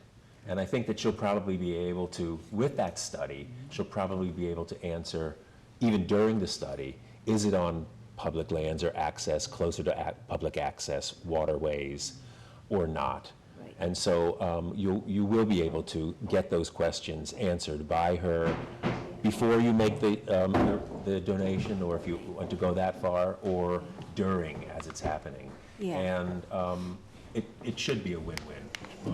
It's difficult Because to grow, I but at just least want it's to put it's out a there, try. for It's your an attempt. information, my question, this, you know, where they're coming from, is that one of the past projects for eelgrass restoration was across the bar that blocks Northwest Creek, which now, Kim was here this evening saying, now we can get a dredge permit to get through that, which at the time I had said, what if we ever get our dredge permit? What are we gonna do with this newly established eelgrass bed when they're so hard to establish? We could have, like, you know, shot ourselves in the foot on that one, but again, unfortunately, that particular project, it did not take, it didn't work, so now we can't do the dredging.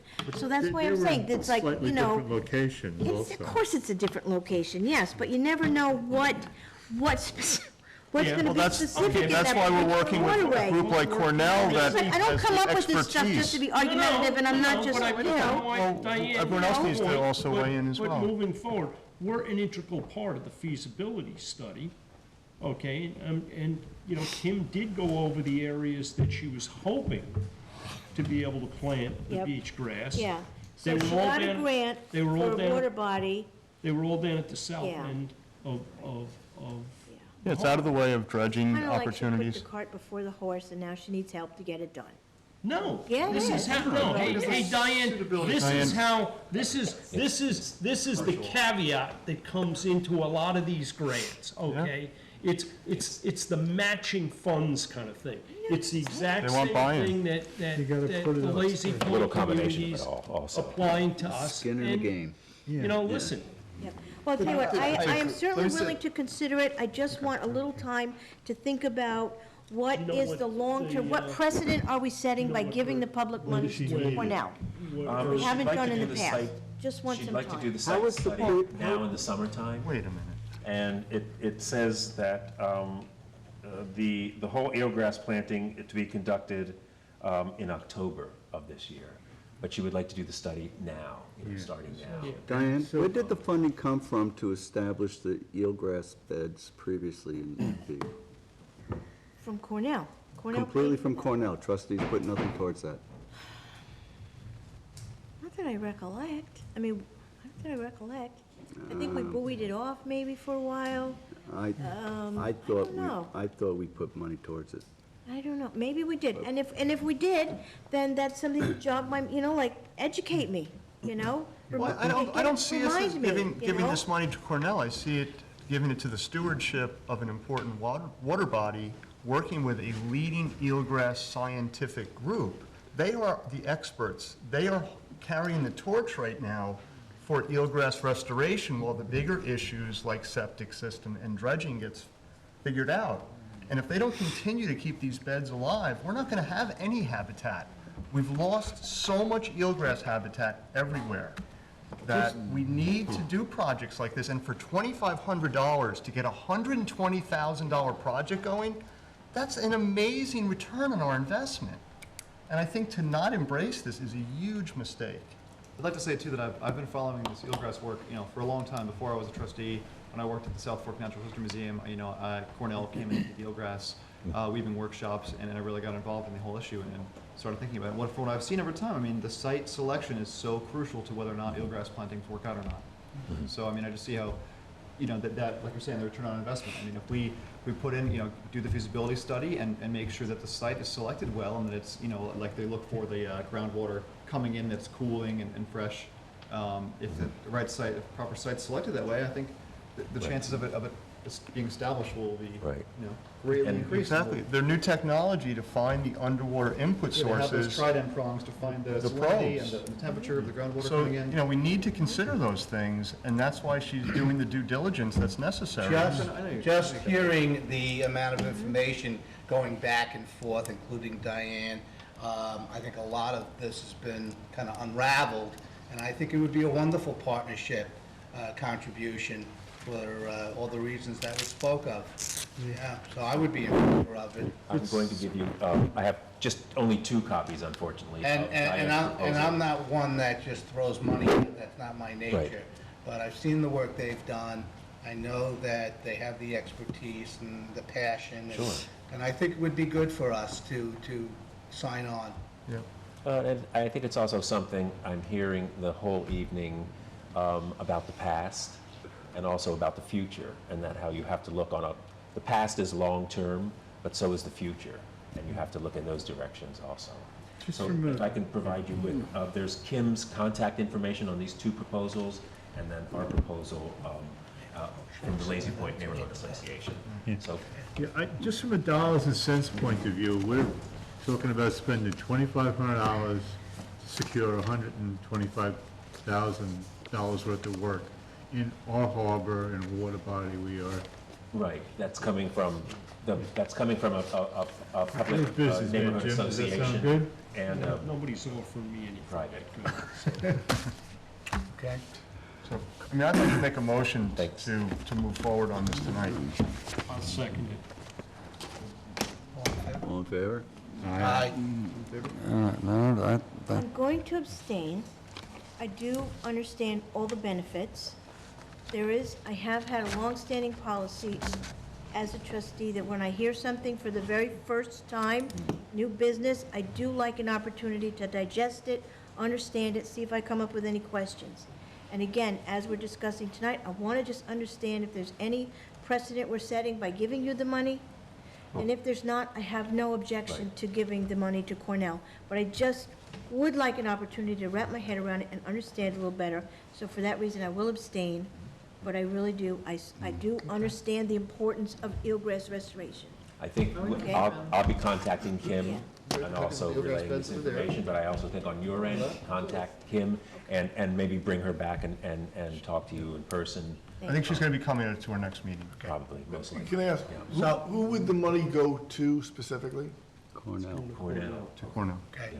Not to the individual? No, not the, no individuals. So for the record, Cooperative. I believe the ayes have it? Yes. Yep. Okay, thank you. Thank you for hearing me. Yeah. Thank you, Chris. Okay. Is there anybody else out there who needs to come to the podium for any reason? Okay. Let's move on to new business.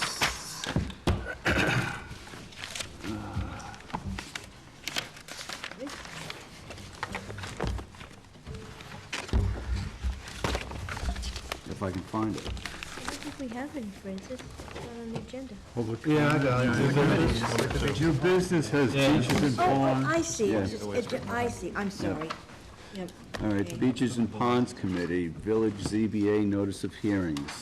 Yeah, there's only one of them on there that potentially pertains to us. The hearing is a week from Friday. I will not have a chance to look at it this week. I could look at it the following week unless, Diane, if you have the time, that you could go into the village hall and just pull the plans. And Okay, I will do that. this is the Howard Schultz property. Schultz, okay, Yeah, it's on 14 Gracie Lane. okay. If I think there's any interest or conflict or whatever with the board, I'll let Francis know. There's actually another one below that, 20 Hook Pond Lane, LLC. Can I have is there a copy of the notice of hearings that I can look at? I have one copy. Yeah, I need to make sure I have that. So. Yeah, I mean, let's if do you it. want to write down Got the it as address. an email, I can forward it. You get it back? Well, my concern is Yeah, that the only thing is if they're calling the front yard the front of the house towards the road, it's not, I'm assuming it's not. my by question law. is there a hearing on there in Montauk for the industrial road This is Village. village? Yeah, East Hampton And Village. there's That nothing, would be there's East no- Hampton there is no Village. trustee land in Montauk. Montauk. I'm well aware, but there's an issue in that the ZBA is going to be hearing for a variance on the property on industrial road where they want to put the batteries This that is- you've always complained about yourself, Jim. This is village. I'm aware of that now. I'm just saying, We have but I bring it up at the anything time. from the town about. We should look into the town ZBA and see when they're hearing. Do they have a date yet? I don't know, I haven't seen it, but I heard about this. I'm sorry, but I don't see where we have any say in what happens at the Montauk Power Plant. You know? Well, I think it's related to trustees. It's related to something possibly down the road, Right. years from now. Yeah. But this is a ZBA hearing on a property in Montauk. Yeah, So we're not explain to me, how do we weigh in? I'm asking you to explain why you think we should be weighing in. If you feel we should be, Yeah, well, you're aware of, so you're aware of this. I think as individuals, we have every right to. Yes. Sure. But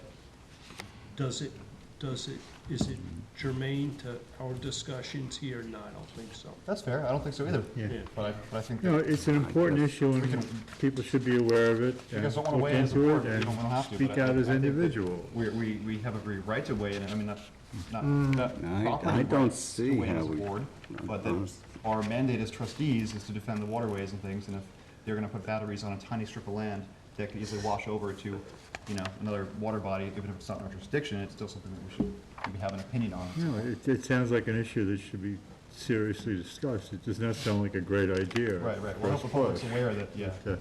that next to the power station, the property does not belong to the utility, it's private property, so they have to get a variance to put the batteries there. I could never understand why they didn't put it on higher ground. Yeah, me too. Electricity runs uphill just fine. I want to make a comment about beaches when I can.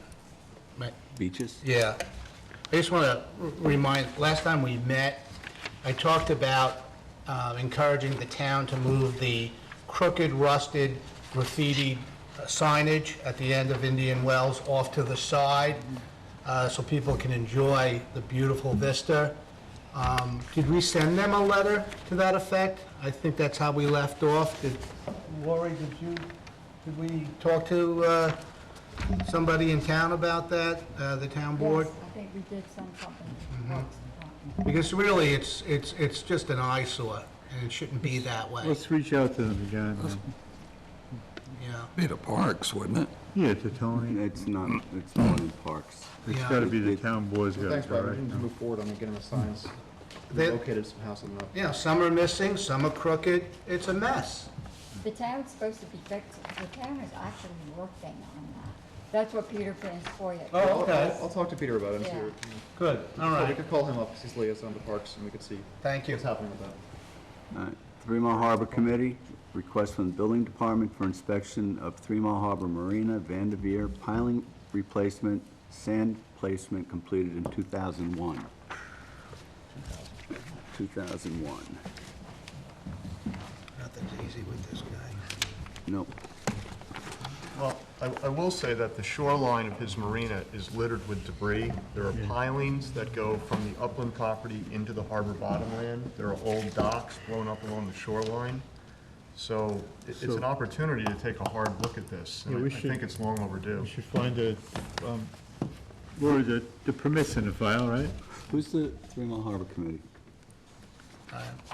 Is the request.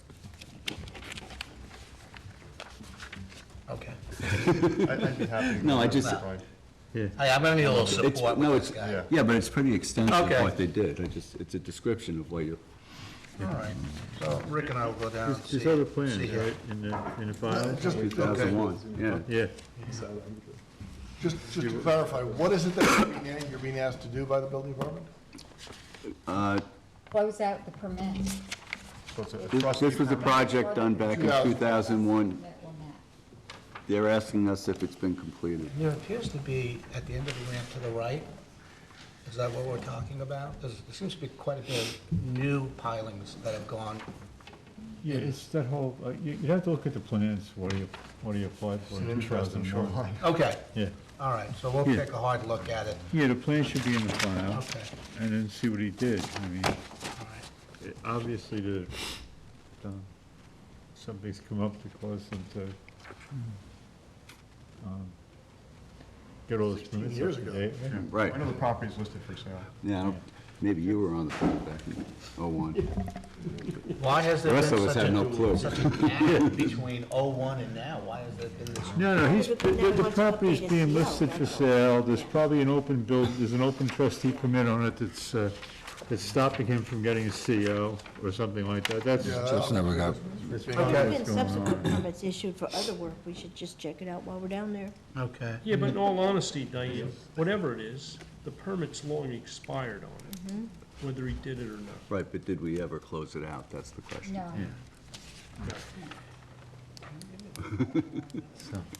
All right, let's move on to old business. Georgia Pond, dredging, South Inlet, and opening. I think we covered that tonight. about that whole, Did the bottleneck, no. Did the bottleneck.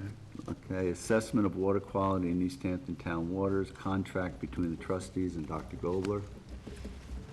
Rick? Sure.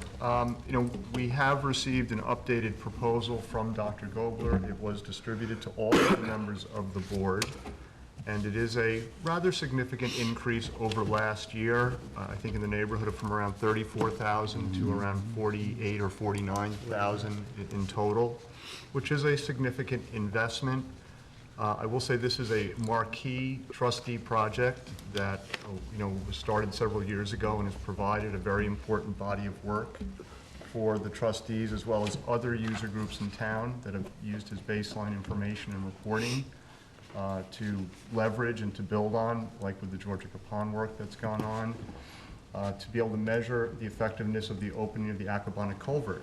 He did the testing last year. We need this year's results to help us measure how effective it has been to improve the water quality and, you know, to help guide the shellfish programs that are successful in other water bodies like Northwest and 3 Mile.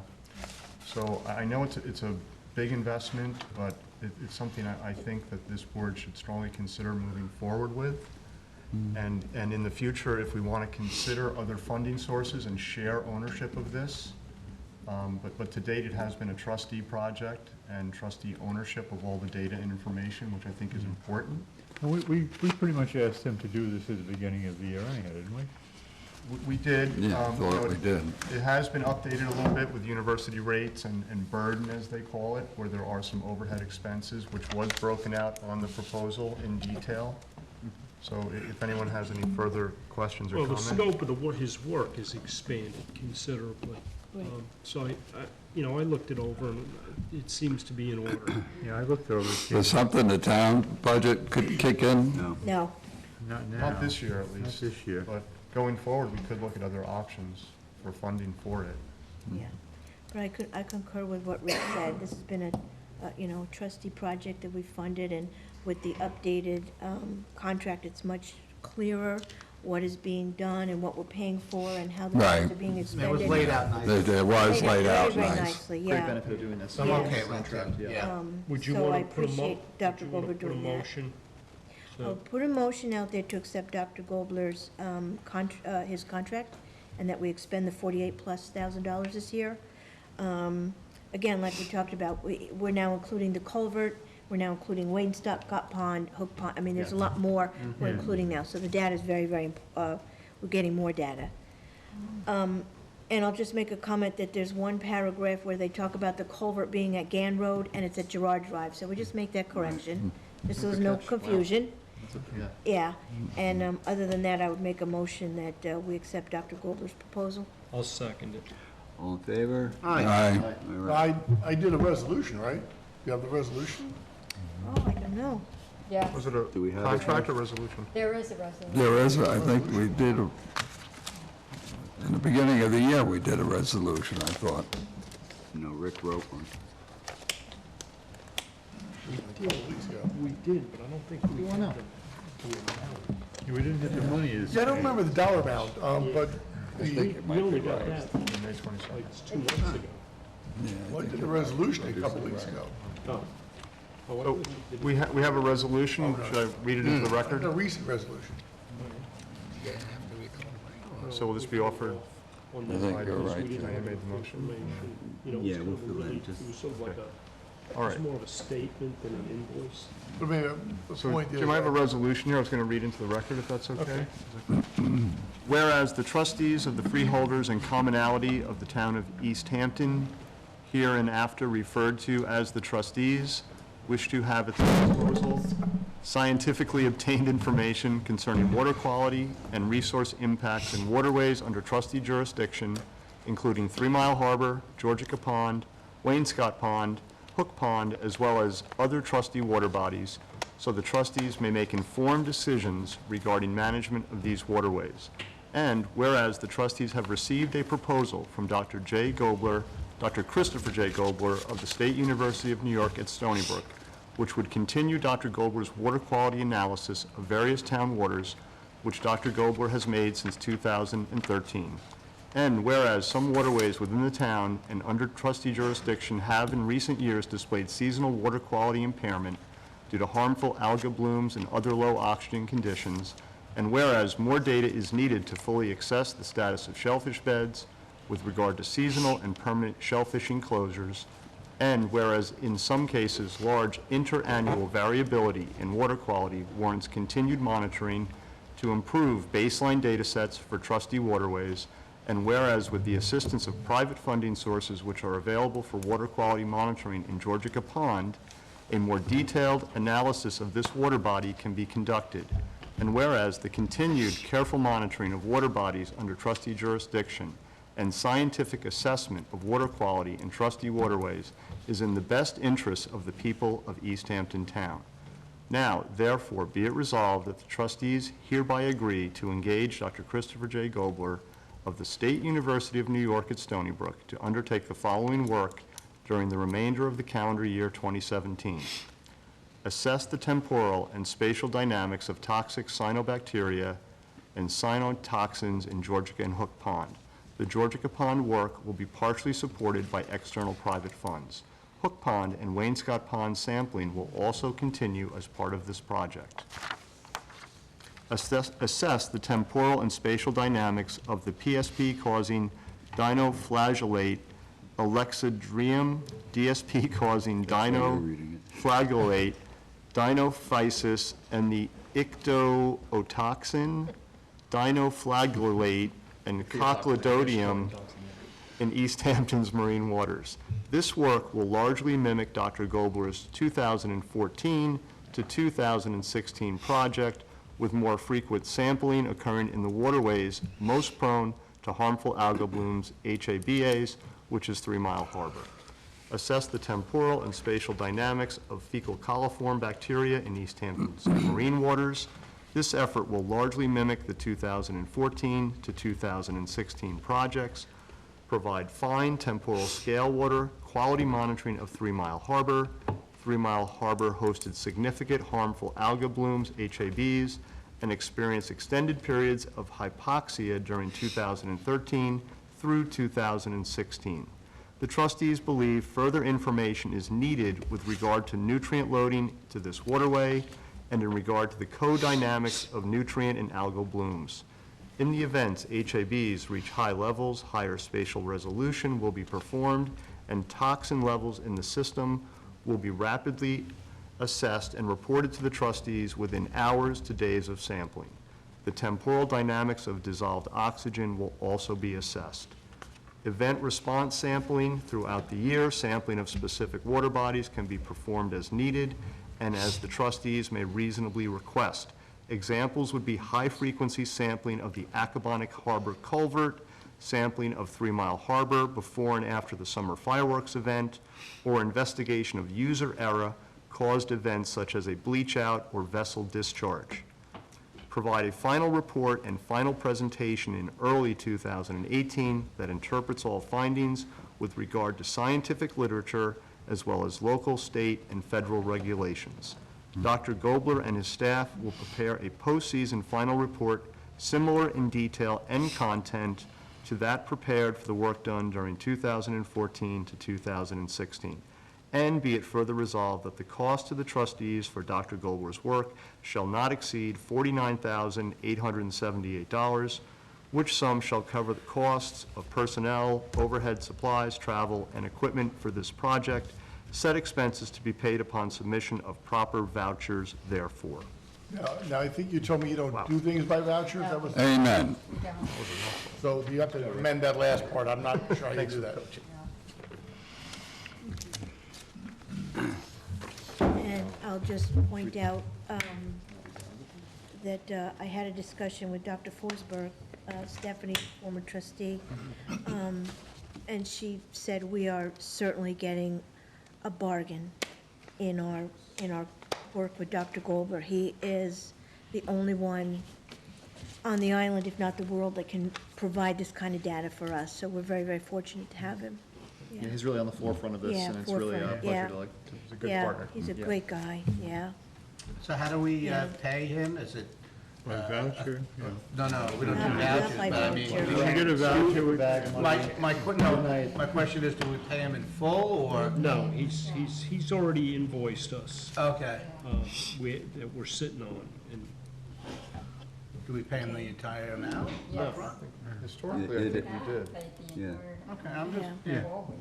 In the future, we could ask for a split, half and something. I think this year. He's we moved away or something. requested no, I'm not a even full sure it's payment. necessary, but I was just wondering if it was like, Do we require a transfer of monies, Lori, to pay it, or is there enough in the checking account? Pretty sure this is Okay. Or is it half now and half when the job's done? well, I honestly, that's what I was thinking, you pay, Yeah. I don't care. That's what they do in the building business. We're funding a lot of stuff. Project. Right. Projects, okay. He's gonna pay people. Yeah, just pay it. All right. pay the man. Last thing under old business is Deepwater Wind Farm. Is there anything? Well, we are going to be holding a couple of informational meetings where we're trying to understand the project a little better at the Harbor Management Committee level. So we're just really doing some homework and some research so the board has information, and upon completing the next couple of meetings, which will be held on June 14th and June 22nd, we would like to prepare somewhat of an executive summary document that we can share with the board and the public of our findings. And I think there has been some interest from Deepwater to maybe come back to one of the trustee meetings over the summer and have another dialogue similar to the one we had a few weeks back. Okay. I think what I'd like to see ultimately from us is, to produce some kind of recommendations on the project that we, the things that we have take issue with, the things that might affect, our interest and the public's interests, and present to them, a well-written letter that says, these are the things we'd like to see changed about this project if you want this to go through. Right, we've done a lot of research. I've got a pretty large dossier going on all the background of the Yeah. project, and, you know, I can share some of that with the board as we get close to that opportunity and get some feedback from everybody. I do see the placement of those batteries is tied into it, you know, and Yeah, a part that- definitely a part of the overall that's, picture. That's time sensitive too right now, more than the other stuff. And I think the one big thing that stands out for me is that transmission line. We would be opposed to have it come around Montauk and through the Fresh Peconic Pond. Estuary. So, and everybody seems to be on board with that, so. And for me, it's, you're gonna play around with cock sledge, and then they're gonna drop that line all the way to Fresh Pond. Maybe they should pay a rental fee to the fishermen that they're messing up. So, yeah, we would need to understand the impact of their construction process and laying the line. So there's a lot of unknown information that really hasn't been researched yet, Tim. It's a good point. Okay, committee reports. Accabonac Creek. D. Franny, 107 Oh, I Gerard did. Drive. Yes, I did. It's right here. Yep. Franny does appear based on the You got the information as-built? in the file. I have it here. Okay. The as-built is from April 2017. That the project was completed in accordance with the permit issued. So I'd make a motion, if it's necessary, we send a memo to the building department stating that all conditions trustee permit are met if they need to issue a CO. Second. All in favor? Aye. Agree the permit looks good. Okay. No spray trial area proposal. Well, what do you want to say about that at this point? Good Okay. deal. We had a meeting, it's our deal. We had a meeting with Bridget, and it seems that the area we were proposing to vector control, they're not too happy with it, although I never heard back from Tom directly saying that. They really need us to select land that is just in our ownership, and land on which we can propose some kind of wetland management, which would have physical effects that would, maybe reduce mosquito larval numbers without the use of chemical agents, to a level that's acceptable for them to not spray that area. So we need to further kind of evaluate how we can actually do wetlands management on that property. And if we can, I think that's ultimately the solution that we're looking for too, is that we want to see things, marshes managed in a way that's holistic and natural, without having to use these chemical agents. And, I think Vector's at a point where they want to see that happen too. And they have to watch Okay, but watch the public health risk. the location is yet to be determined. When we did meet with Bridget Fleming, she was pushing, and this was coming from the county, to Yeah. look at Lazy Point. In looking at the maps of Lazy Point, it's a little discouraging because most of that land is in state A lot of state hands. in the I area. did reach out to the park superintendent out here to see if it was within the scope of what he could make decisions on.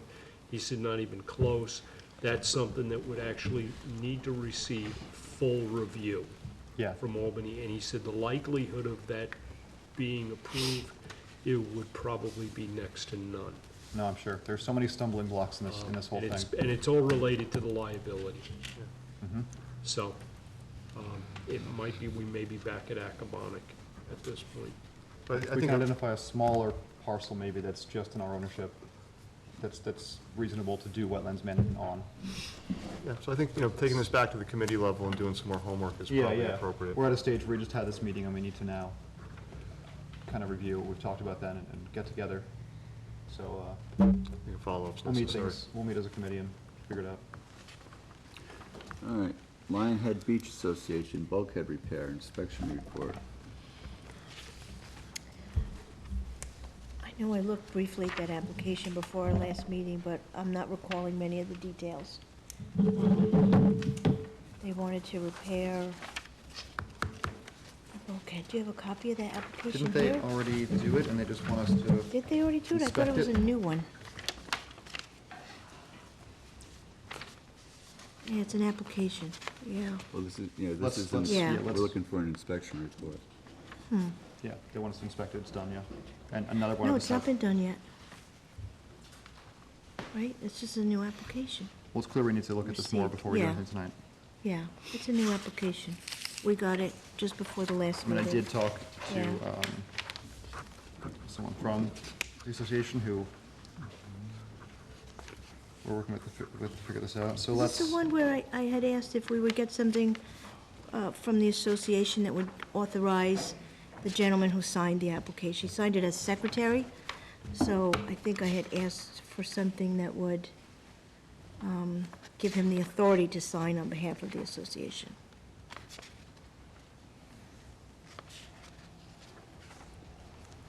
Yeah, see, he's a recorded secretary, Mhm.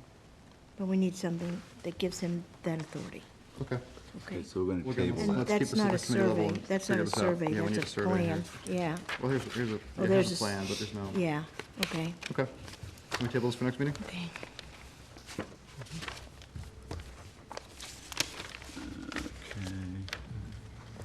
ZBA hearing, Bay Inlet Road. I couldn't find anything on it, I don't understand it. I know I typed it in there, but I don't know if somebody asked me, but I don't have any paperwork on it. Okay. Further At all. research. I looked, I don't know. Okay. Beaches, Adopt a Beach, All Tyler. right, great. So, I sent around the agreement and, draft beach application that, I drafted up, which is partly based just, you know, structure-wise on the Adopt a Road agreement form, but I really worked hard to kind of slim it down and get rid of anything that wasn't pertaining to us that was in there. Shortened the whole thing by a page at least. So I gave it to everybody. I heard some comments back from some of the trustees, and there were some things that I think people, you know, wanted to discuss more about it. Did you give it to Rick? I did email to everybody. I included Rick in the email. Did Yeah, you see I it? did look at it. Okay. Yeah, Do you no, have I any didn't concerns see any about? legal issues. Okay, because, you know, there's language in there that holds us you know, harmless Yeah, or you non-liable borrowed that, I for think, from people's. what the town has been using on their. Yeah, it was adopted- largely Adopted programs. Right. Can we based make it, on their language, yeah. we make it more closely match what we have for our moorings and docks and stuff like that? Is there any harm in that? I'd like it to be consistent. Well, there is a difference. Moorings and docks, you know, you're, You're not adopting. you're charging people fees to use your property, and you can't, you know, obviously, nothing you do you can ever fully disclaim your liability, your responsibility. You can't just say, well, you know, you signed this and we're absolved from everything. This is a little bit different because, you know, people aren't paying you, I'll get back to that in a second, they're not paying you for the privilege of cleaning the beaches. So if that comes from what the town was using, that's probably as good as you're gonna get, you know, you're gonna get. I did notice there was some discussion about, in the email exchange, about charging people for the privilege. It's not really a legal issue, but I'm not sure that sends quite the right. Yeah, it's definitely something we're exploring, is whether or not there should be an application fee for it, and Yeah, you know, just on that point, you know, we found with some other programs that we've been involved with that there is a fair amount of administration that goes on, and sometimes you don't understand all of the moving parts until you get into it. And, you know, you're doing recognition on a website, you may have plaques, there may be signage, you may have to do site visits to the beach. If there's an issue, someone calls and says, what's going on this beach? There's 20 people running around with garbage bags. So, All of which you can avoid if the people simply don't volunteer. So, I mean, it depends on whether there's a true volunteer program or whether there's a commercial program in which, you know, businesses are gonna get some sort of advertising credit for hiring people to do it. And I suppose it depends on how you see this thing going forward. Well, I see it as not, you know, not just businesses, of course, doing it, and it's probably less likely that businesses would sponsor it more than like civic organizations, homeowner groups, things like that. Yeah, I personally don't want to see any signs. Yeah, signage. all. Yeah, no, that's not, and I think I made that clear too in previous discussions. I tried to say, you know, make clear that I don't want to see any What's the incentive? more signs going up there. They're free. I think they should just go clean the beach. Yeah, they should. It's free. Dell's already to doing do it. And if that's the case, then, you know, they're gonna be put off, you know, just on Right. principle alone by Exactly. telling you you gotta pay them a fee. Yeah. One main incentive is the recognition, which would be done through the website. There'd be like a wall of fame on the website, which is Rick's idea, which I like. to have anybody who's sponsoring a stretch of beach and cleaning it up gets recognition on the website, and once a year, we would, it's just a website page that we'd have on our website. And then, so they wouldn't pay for that, no, but if people wanted to get some kind of a plaque, let's say it was a business, if they wanted a plaque in their business that said, hey, we, clean this beach, so and we're keeping that healthy. Where are you gonna keep this Contributing plaque? to the community. I'm saying if it's a business, they could put it in their business, and it would say, and if they wanted that, it would be optional. If they want to, then they could maybe, contribute the money it takes to make the plaque. But if not, if they choose not to choose that option, they wouldn't have to pay, any money for that. And I'd hope that money doesn't have to really come into the equation if we can avoid that, because I'd like to have it just be kind of like, we recognize their efforts, public service, and The one thing about a sign, beach cleanup. here's the thing about it. Yeah. If they have a sign up that says, this person or this entity cleans this beach, they're probably gonna try to keep the beach clean. Right. Because if they don't, people are gonna say, Right, exactly. That's you kind of know, the- all right? You don't put up a sign, and nobody knows that anybody in particular is responsible for it. 5 times a year, it's not a lot. Right. It's not really a lot, so, One thing in the application is that, they have to call us every time they do the cleanup, so we keep track of whether or not they're doing the cleanups, and if they don't meet the criteria, then they, we have the right to take away the privilege of them being the sponsor or adoptee of that. you can describe it as a privilege. We'll see how many people sign up for this thing. That's fair? There's one other That's why I don't want to question. make it more onerous with extra costs or anything, Rick, I have a question for you. With our harbor management committee, when we undertook some field work, everyone had to take a basic safety review with Chief Michaels, so that they could, be authorized to go out in the field and. Well, that's also boat operation. When you say out in the Boat field, what is operation. it that the harbor, are they going on the water? Yeah, it could be field survey or it could be boating. And, What do you mean by field survey? well, we could be on the beach, you could be on the beach doing a duck blind cleanup, and it could be land-based. You could be, near the adjacent to the marsh or on a sand beach, But or inspecting or actually doing something like removing blinds? removing when we did our cleanups. Okay. So, it's just that we were asked to, follow this protocol, and I didn't know if, volunteers or people that sign up for the beach cleanups would have to follow the same protocol. This is, suppose someone goes out there and they're cleaning the beach and they poke themselves with a syringe and they get infected. Can they come after you and say, you engaged me to do cleanup, but you didn't give me any training about how not to get poked by a syringe? The answer is, they probably could. To me, this is more complicated than necessary, myself. Yeah, please. Every time I go to the beach, I do clean it. Yeah. The other thing we should be doing here, obviously, is educating the public and putting out some kind of, we could develop literature in some ways to put out there. I don't know, the best way to reach out to people is, but if we figure it out, to encourage Let me people ask to you clean one the beach thing. themselves, to, carry in, carry out. If you go to the beach, whatever you bring, you should bring back with you, of course, and if you find other stuff on the way, then bring that back and throw it away, too. And people already do that, but there are beaches that don't get much attention, and I think that this is a way that certain groups can step up and say, hey, we can find a beach that has trash, that doesn't really get cleaned up, that's kind of maybe out of the beaten path, and somebody can say, hey, you know what, we're gonna go out there 5 times a year and pick up some stuff on the beach, and we'll get recognized for it. And it's as simple as that. Doesn't have to be a business, doesn't have to be a homeowner organization, it could be just one individual who likes to go to that one beach and clean it up. And they'll get the name on the website, and they'll get the name in the paper. Anyway. Rick? There was talk about they recognize that they're not on the town's insurance program or anything like that. Mhm. It seems to me, I'm not totally sure of this because I'm not really that directly clued in, but like the Trails Preservation Society does trail maintenance work, and I'm not sure, but do they, you'd think I would know, but I don't actually know the answer. I don't know where are they on the town's, covered by the, Liability. Isn't that natural? workers' comp, I don't know if they're. It was a very limited coverage for harbor management, it was $5,000 or something with harbor management. Yeah, but there might be, I don't know if there's, I don't know, like, if you're volunteering to do stuff like this, there may be the town might Well, it reminds you that, when someone signs up for this, they pick a head representative who represents that group, and that in the agreement between us and whatever group, adopts the beach, then that person is in charge of making sure that the people on the cleanup are doing things appropriately. And we are disclaimed from any liability in that What's that situation. person's responsibility? There's a list, it's listed in the document. I mean, I'm not gonna go into it now, but.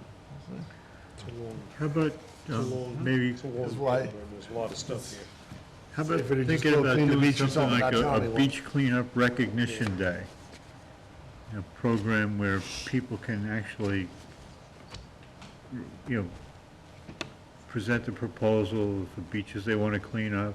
And every September 15th or October 1st, we have a recognition ceremony or something like that, or some meeting around there that, Yeah, it could be as simple as that. I mean, I'm not trying to overcomplicate the idea, but I we'd saw like the need for developing some kind of form and application for it that also has the legalese to it, Have we identified what beaches we're talking about? I have a number delineated so far. I mean, a lot of them would be the ocean beaches like in Amagansett along there. And, I got basically a PNG file the town makes where you can zoom in, you can see every access point with the numbered, like emergency numbering systems they have, like the A 1 through 20 something for the Amagansett beaches and so on. So those numbered, access heads can be used to kind of pick those beaches and delineate how far on the sides of the beach, which is something else I need to work out with anybody else who wants to maybe meet with me about this, but, so, I'm hoping to get to the stage soon where we can pass something to this effect. I mean, if you guys want something even simpler, I think that's great, but. I like the idea of allowing an individual or a business to take responsibility of a chosen area. Yeah. I think you just need to work out some of these details on what you want to ask from them. I mean, I basically have it, I have it there with what I thought was appropriate so far, and I'm just waiting to hear back from everybody with their comments and suggestions, and we can work them out and agree on something that works for us all. I don't like I told you earlier, I don't like the idea of charging people to clean up our beaches. Yeah, of course, yeah, I don't like that. I don't want to bring money into it. We to should be avoid it. recognizing them for doing it instead of charging them to do it.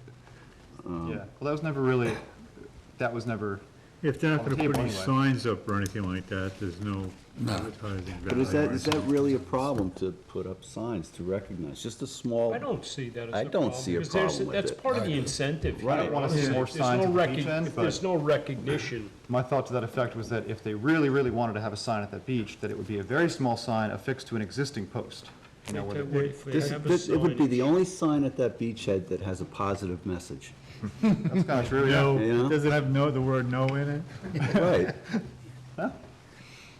Yeah, no, I think it'd be nice, and on the signs, I think it should be like a standard thing, not Right, like, yeah. not like the company. Not everybody can get their own specialized No, sign. No, just Yeah, like no, simple, basic, Yeah.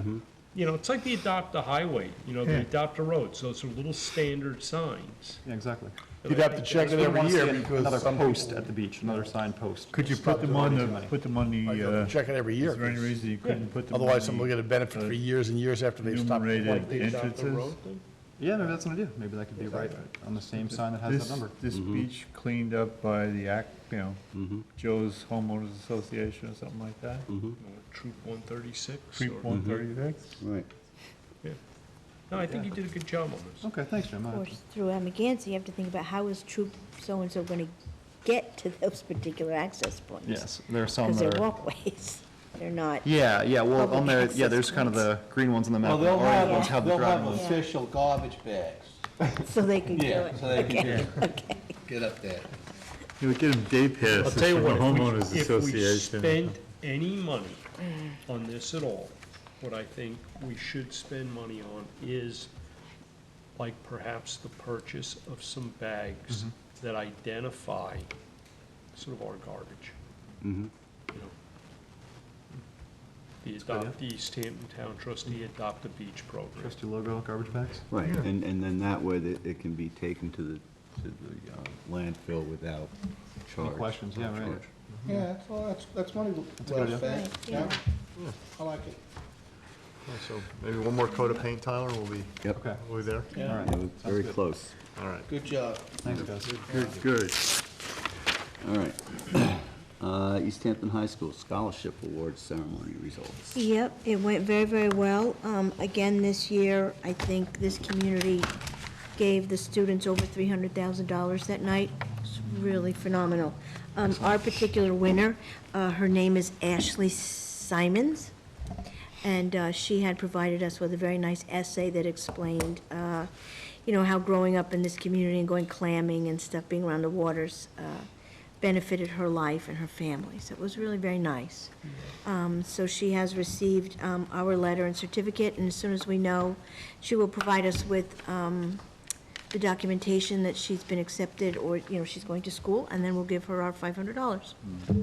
So it was a very nice Sounds good. evening. Great. Yeah. Nice. I know it's. Oh, can we put her thing up on our website? Yes. Oh, Yes.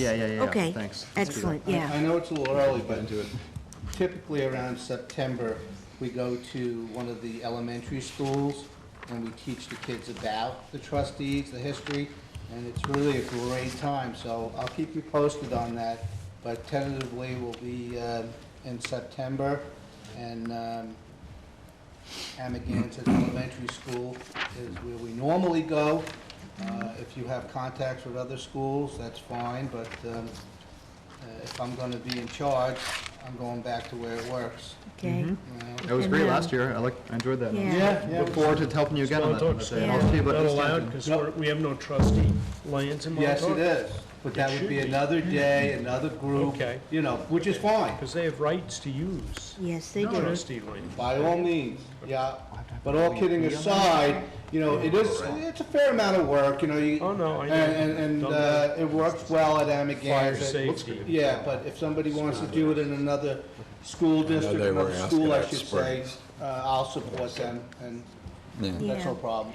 All right, So good would the job on that, board Mike. mind, because we had put together like a little kit Yeah. to take with us, but it was just stuff we found in the office, and we had borrowed, they were like some plastic clam, a scallop, a razor clam, that Yeah. we let the kids hold on to so that they'd see what that particular shellfish looked like, but they were just borrowed, so we don't have them anymore. But would the board mind if the education committee looks into some more tangible supplies that we can use for visiting Yeah, and it's teaching? something I really thought about too when we did it last Yeah. time, was having Yeah. more, good Yeah. visuals and simple Yeah. things for kids to see. We had so many Yeah. Why a Yeah. scallop's different than a clam, different than. Yeah. We had so many mussel. T-shirts left Yeah. over from one of the shirts or one of the events that actually marked the, Oh, the 25th, 25th? yeah, yeah. so we Yeah. couldn't sell them, years after, so we just gave them away. Yeah. We Yeah. had a good For time. the kids. Yeah, it was fun. Yeah, Yep. we could look into something. Remember those little golden scallops that Yeah. had something like that? Oh, no, those don't. They weren't real gold.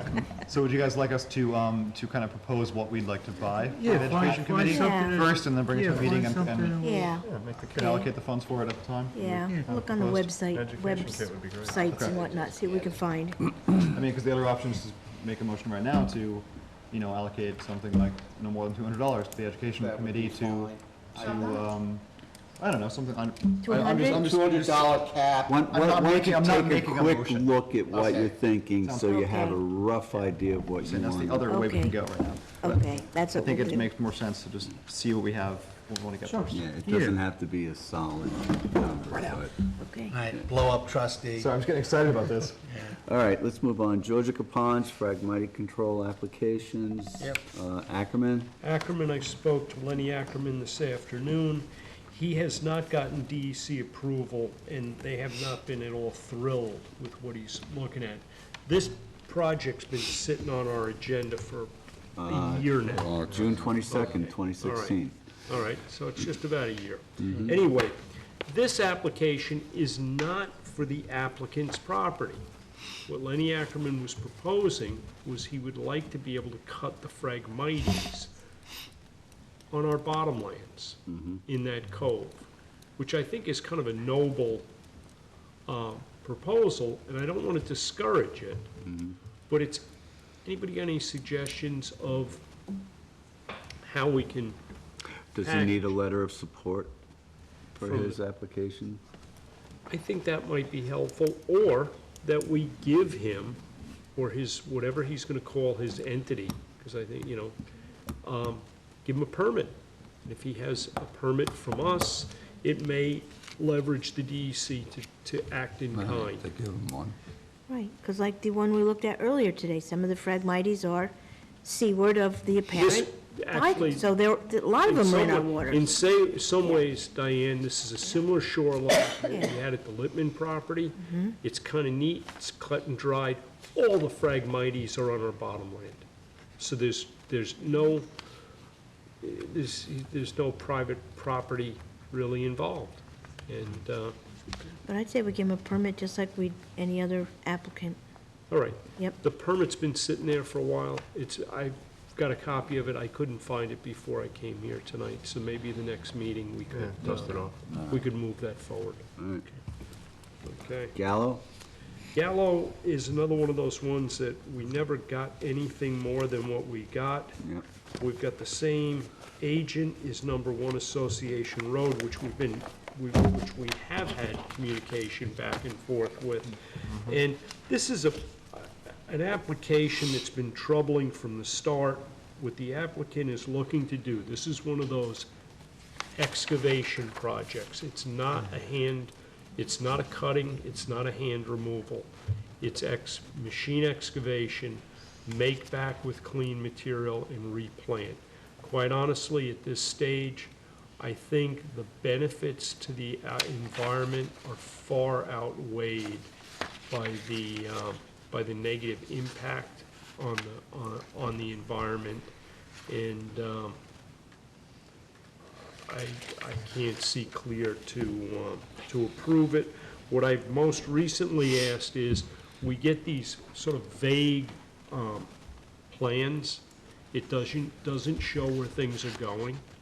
We've asked for sizes, quantities, and locations in the plan.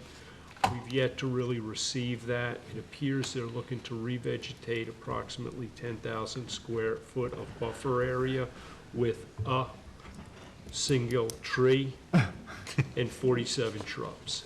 And then a bunch of herbaceous material, which to me is grossly inadequate to make up for the impact that they're having here. And So this has been around for a while? this has been around. Now, what has happened is they do have a DEC permit for this.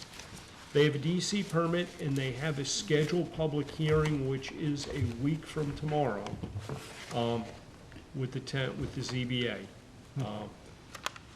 I've been in contact with Brian Frank. It doesn't sound like the planning department has warm feelings about this project. This is one I fully intend to attend the public hearing on. I think it's worthwhile. Glad to have you scrutinize this so Okay. closely, Jim. Wheel at 92 Georgia Close Road. Oddly enough, that again is another excavation project. I think this one has much more merit than the number 1 Association Road. What we are waiting for is, we had asked for a detailed plant list for the revegetation area.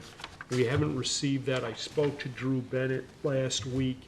He is not going to pursue this until such time as he's gotten his DEC permits, because what he doesn't want to do is find himself with permits from the trustees that he immediately has to come back and amend. Incompatible. Tim, I'm sorry to interrupt you, but their hearing is on the 20th of this month. Yes. Okay. A week from I didn't know if Tuesday. you were aware. Okay. Yeah, no, and I plan All on right. attending that meeting. That's for number 1 Association Road, that's not Yes. Weil. Right. Okay, so Weil is gonna be on hold indefinitely. Littman, we Did we approve. take it off the agenda? I would take it off the agenda until such time as they come back. Littman, we approved earlier. Birch, we've again asked, it's the same applicant as, or agent as number 1 Association Road. They're actually, what they're proposing is cutting, and we asked them if they would be willing to give up 5 feet more as a buffer. They've agreed to that. Again, I think it's all very workable in this one. It's just they haven't given us really detailed, how many plants are you putting in there? I think this one should be ready to go to a vote by next meeting. Maclo, we went over, and I believe that was approved. Lori, did you get something back from Perella? Or- No. No, okay. So that one is on hold until we get a more detailed drawing. The request for the building inspector to issue a C of O for Siegel. I don't see really where we have anything to look at, because the permit expired years ago. Does it need to be closed out or something? What was it for, Phragmite It was removal? Phragmites cutting. Cutting. Okay, and honestly, it doesn't appear that anybody's followed up on this, but the building department picked up on it. And I think this is one, maybe we just send a letter back to the building department that said if Phragmites cutting's going on, they're doing it without a permit, it's a violation. And if it's not going on, they can close it out, right? Should we do a site visit on it, just to see what's going on? We could. But this is like, Ancient history. like 2013 or 14. Well, if you visit the site and there's nothing going on, maybe send a memo to the building inspector that states, you know, the permit issued in blah, blah year has expired, and based upon our inspection, either the work was completed and we didn't inspect it at the time, or it's, We you got can't nothing. tell. You can't We tell got if the work nothing, was 'cause you know done or what? not. They We have never- no letter of start or letter of completion in the file. Exactly. So it appears That's where- applicant did not complete the project and it has expired, so we have no say. All right, Done. okay. Notification or restart of cutting at Baynard, that's just a notification, and they were very good. They provided pictures before and stuff of what they've been doing prior to the new permit being issued.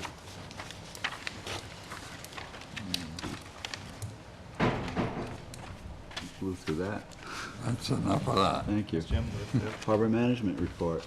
Just to reiterate our discussion from before, on 8/14 and 8/22, we will be having some informational meetings on the Deepwater Wind Project. 6/14. Oh, sorry, 6/14 and 6/22, thanks, Jim, excuse me. Diane, And, related to this, I'm out of town Yeah, this got week. that. Would you be able to attend that meeting? I can get there for just a little while, but I do have another commitment by 6:30. It'll What be time do you done. It start? starts at 5. Starts at 5. 5:30. 5:30. Yeah. Okay, Could be there for just a little bit before I have to go, so, that would be great. okay. Thanks. Yep, so this Wednesday and the following Thursday, if anyone Yeah. cares to sit in. I'll be around the following Thursday. Great. Okay, Napeag Lazy Point, Lomovsky, addition of Jacqueline Lomovsky to the lease. Did we receive, Received everything. we've got everything? You've looked at that? Yeah, this is on Shemla, Lazy Point? No, Lomovsky. That's where he passed away. He had requested that she was put in the lease and he passed away. We have a And then copy we of the got her driver's license. documentation. I don't know, did I have, I remember, I think we were looking for something, we were looking for a license. And I think the license only had It's the P.O. P.O. box. box, now it has the physical address. We have his death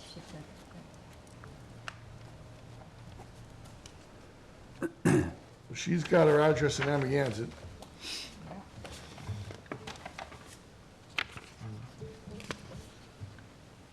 So now it would just be Jacqueline and her mom on the lease? Just Jack, Oh, just Jacqueline, yeah, her okay. husband was Dennis. He passed away. Oh, okay. Aw, okay.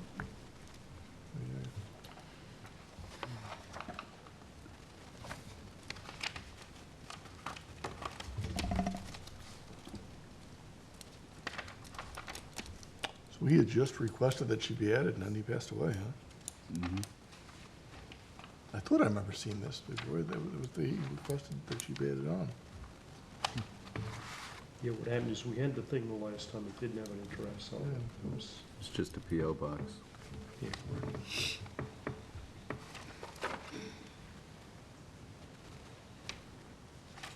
Well, she got an affidavit of domicile and her driver's license as a Shore Amagansett address, so. Do we need to put a motion or anything on this? I'd like to make a motion that we approve. I'd second that. All in favor? Aye. Okay.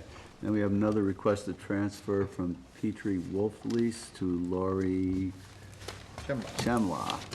Documentation. I've already. You've already, everything's, is this all ready?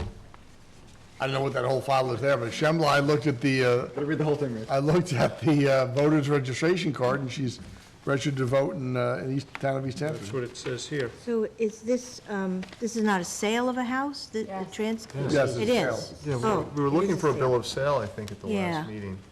We need, yeah. They've already advertised it. Okay. Yeah, but the bill of sale, then that would show Well, they're not us gonna how much- close until you've given permission. So you can't get the bill of sale because they haven't sold the house yet. Okay.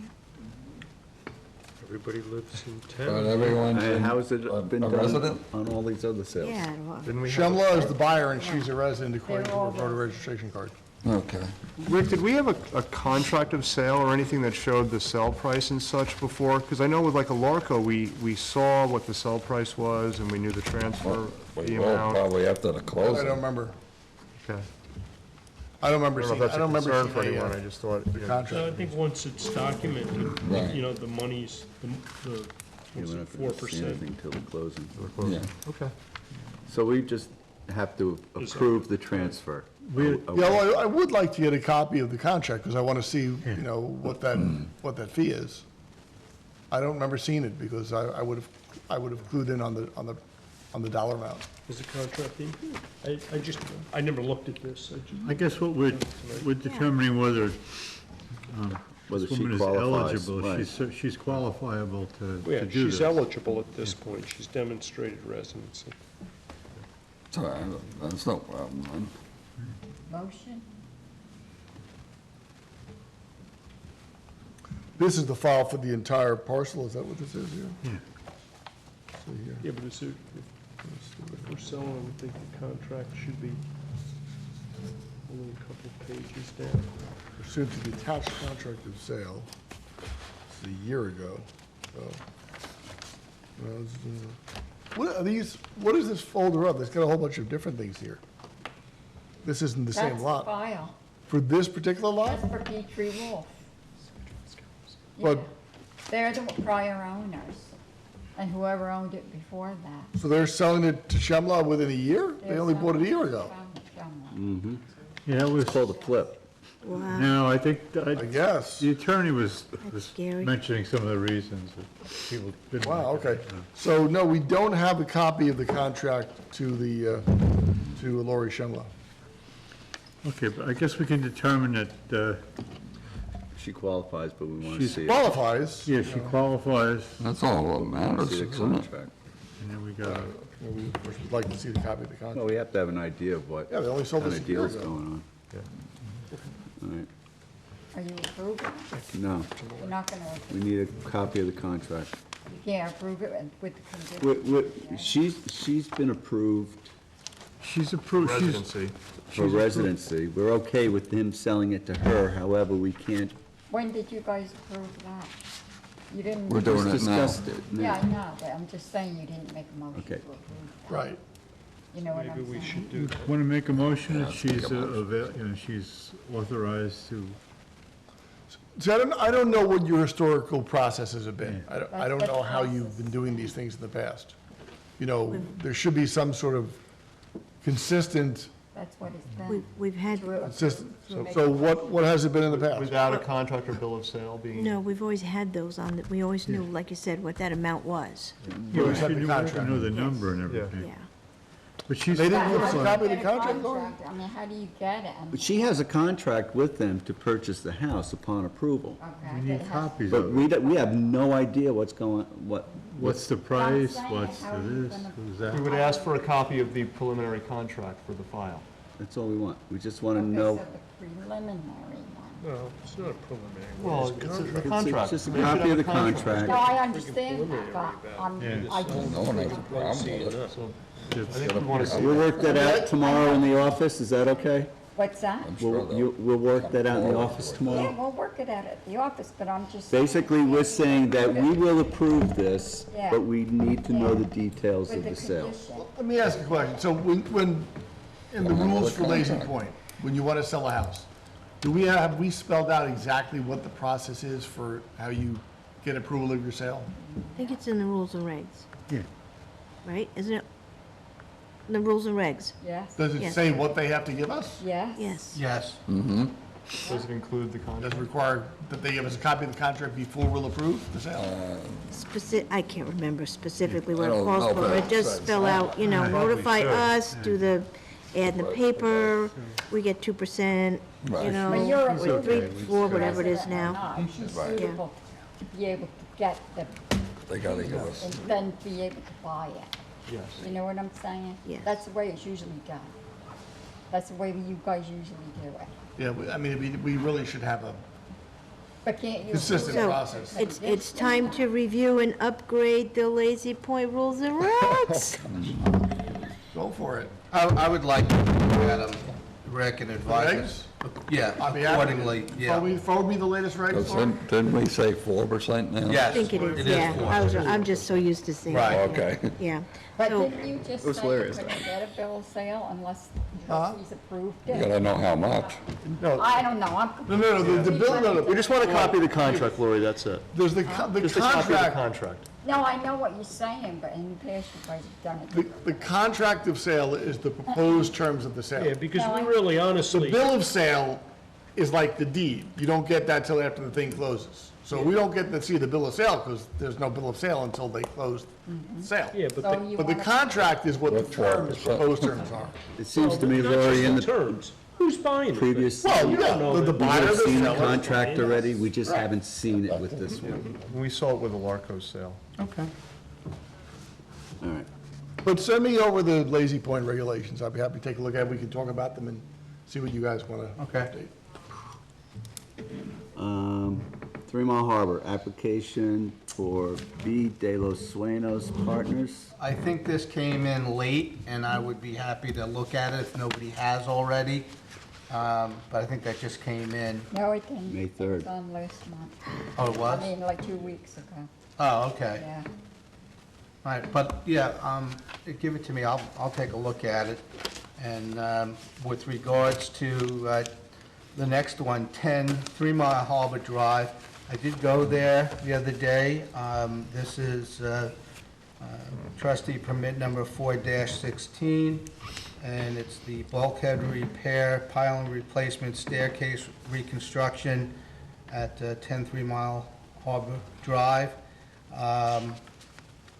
It looks as if everything was done according to our conditions. And I do have a couple of pictures here.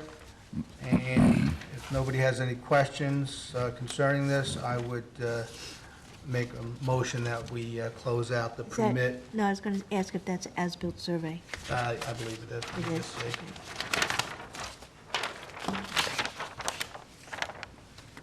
Let's see. This is, this is dated November 19th, 2015.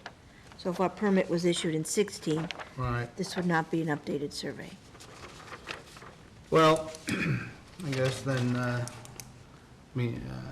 this is a reconstructed Right. stairs, so it was, pre-existing, and then it was in need of repair.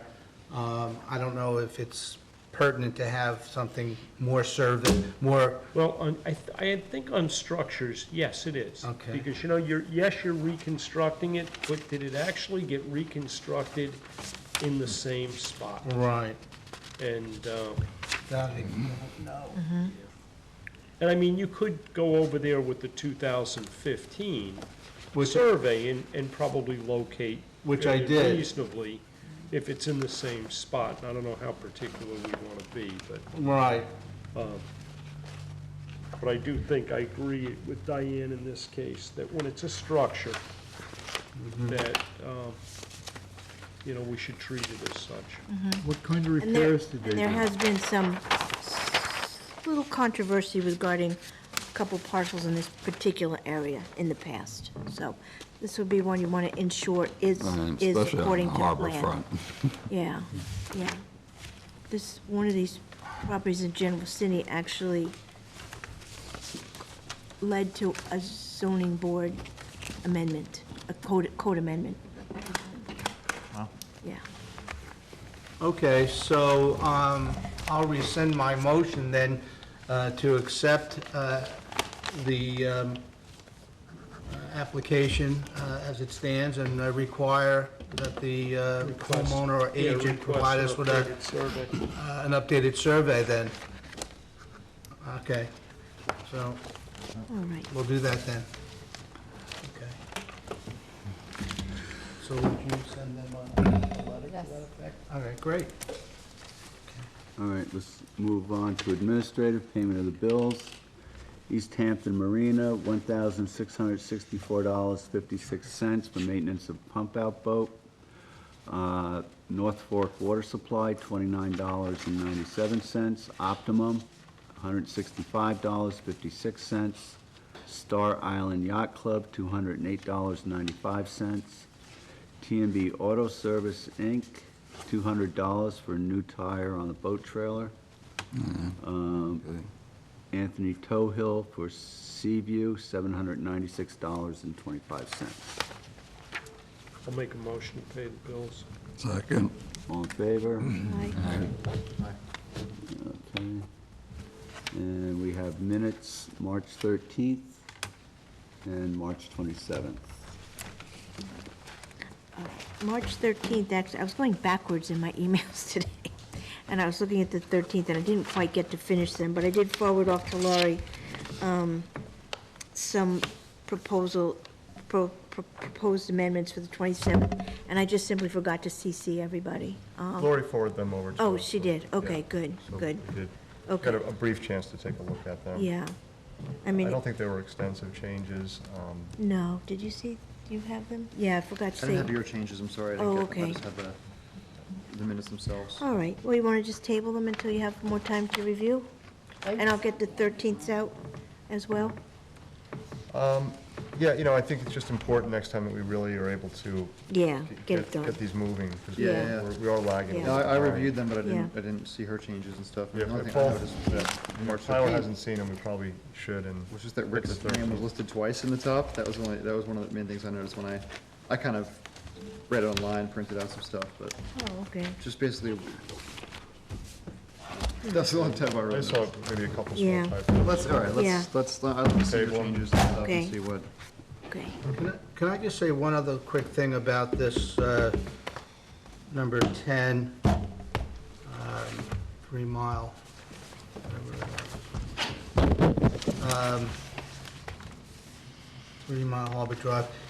When this gentleman, when these folks submitted their survey and the permit for the reconstruction repair work, that was in November of 2016, and their survey was updated November 2015. So they were working off a survey that was only a year old when they submitted the permit. So I don't really think they're out of bounds here. Wait, yeah, but then they did the construction, and we have to make sure that it is where it was. And that was the condition of the permit that they submitted. We just need a survey Got it. after the fact, Okay. compared to the before the fact. Got it, thank you. All right, report of the clerk. Pump out boat, we received 2 applications, or 1? Well, we received 2, and then I think we're supposed to get 2 more. I'm sorry? We received 2, and then we're supposed to get 2 more. That's for the new operator? Yes. Okay. So, we need to interview. Anybody interested in joining? I can interview next Monday or Tuesday. Okay. You and I? What time? Yeah, we'll do 1 o'clock. When is this? This What day? Monday is the, You prefer Monday or Tuesday? either day. Well, if they can't do it on that day, I'm sorry? can we pick 2 days, just in case they Yeah, can't? back to back, Monday or Tuesday, 1 Okay. PM. What time? 1.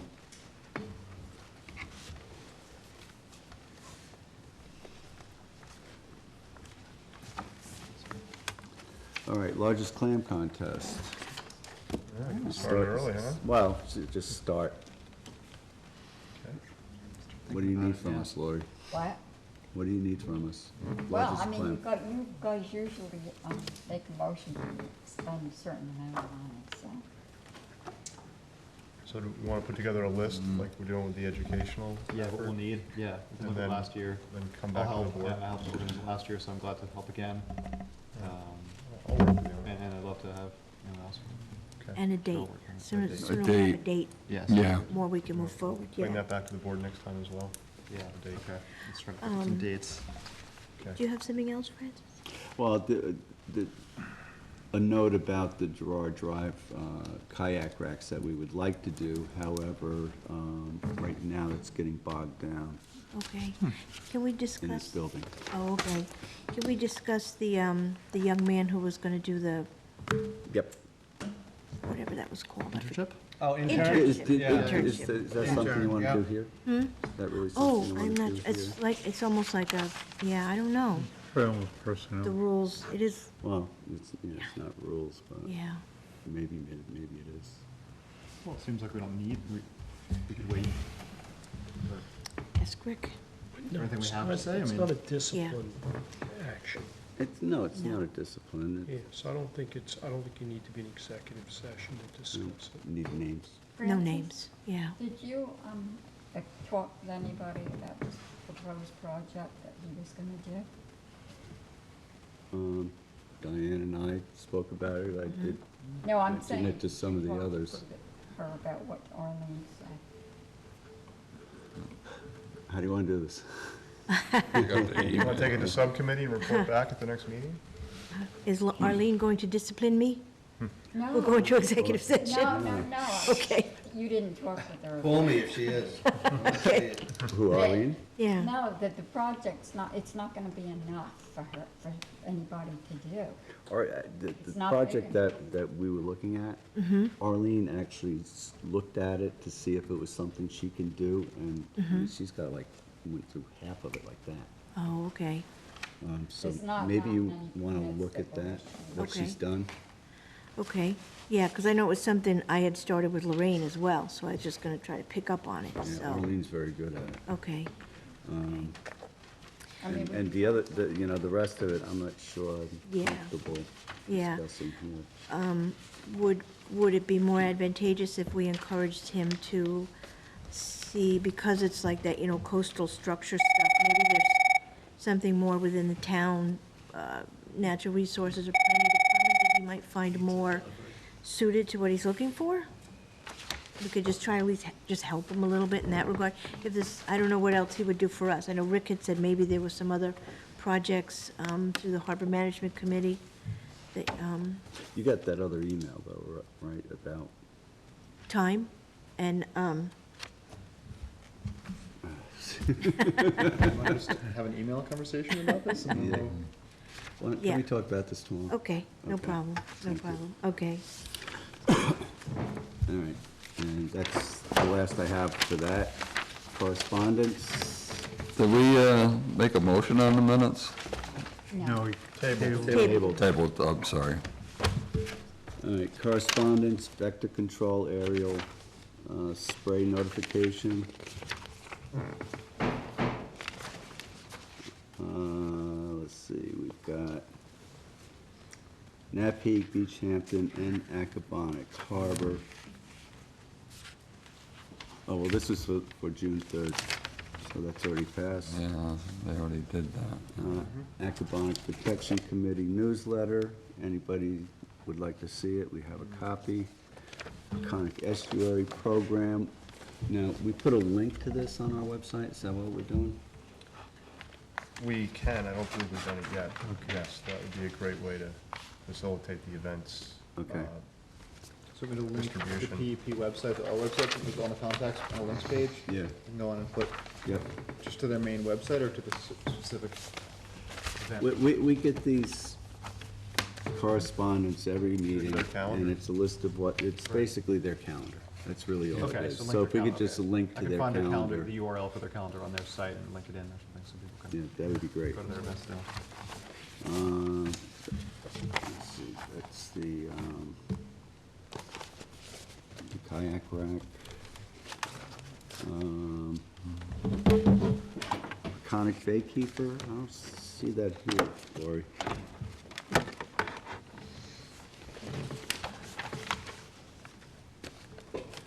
Oh, and Nature Preserve Committee minutes.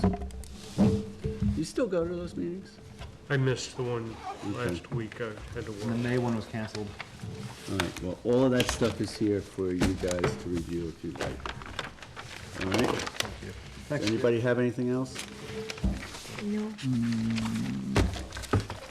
Yeah, nothing came up involving the trustees, I think, at the last nature preserve meeting anyway.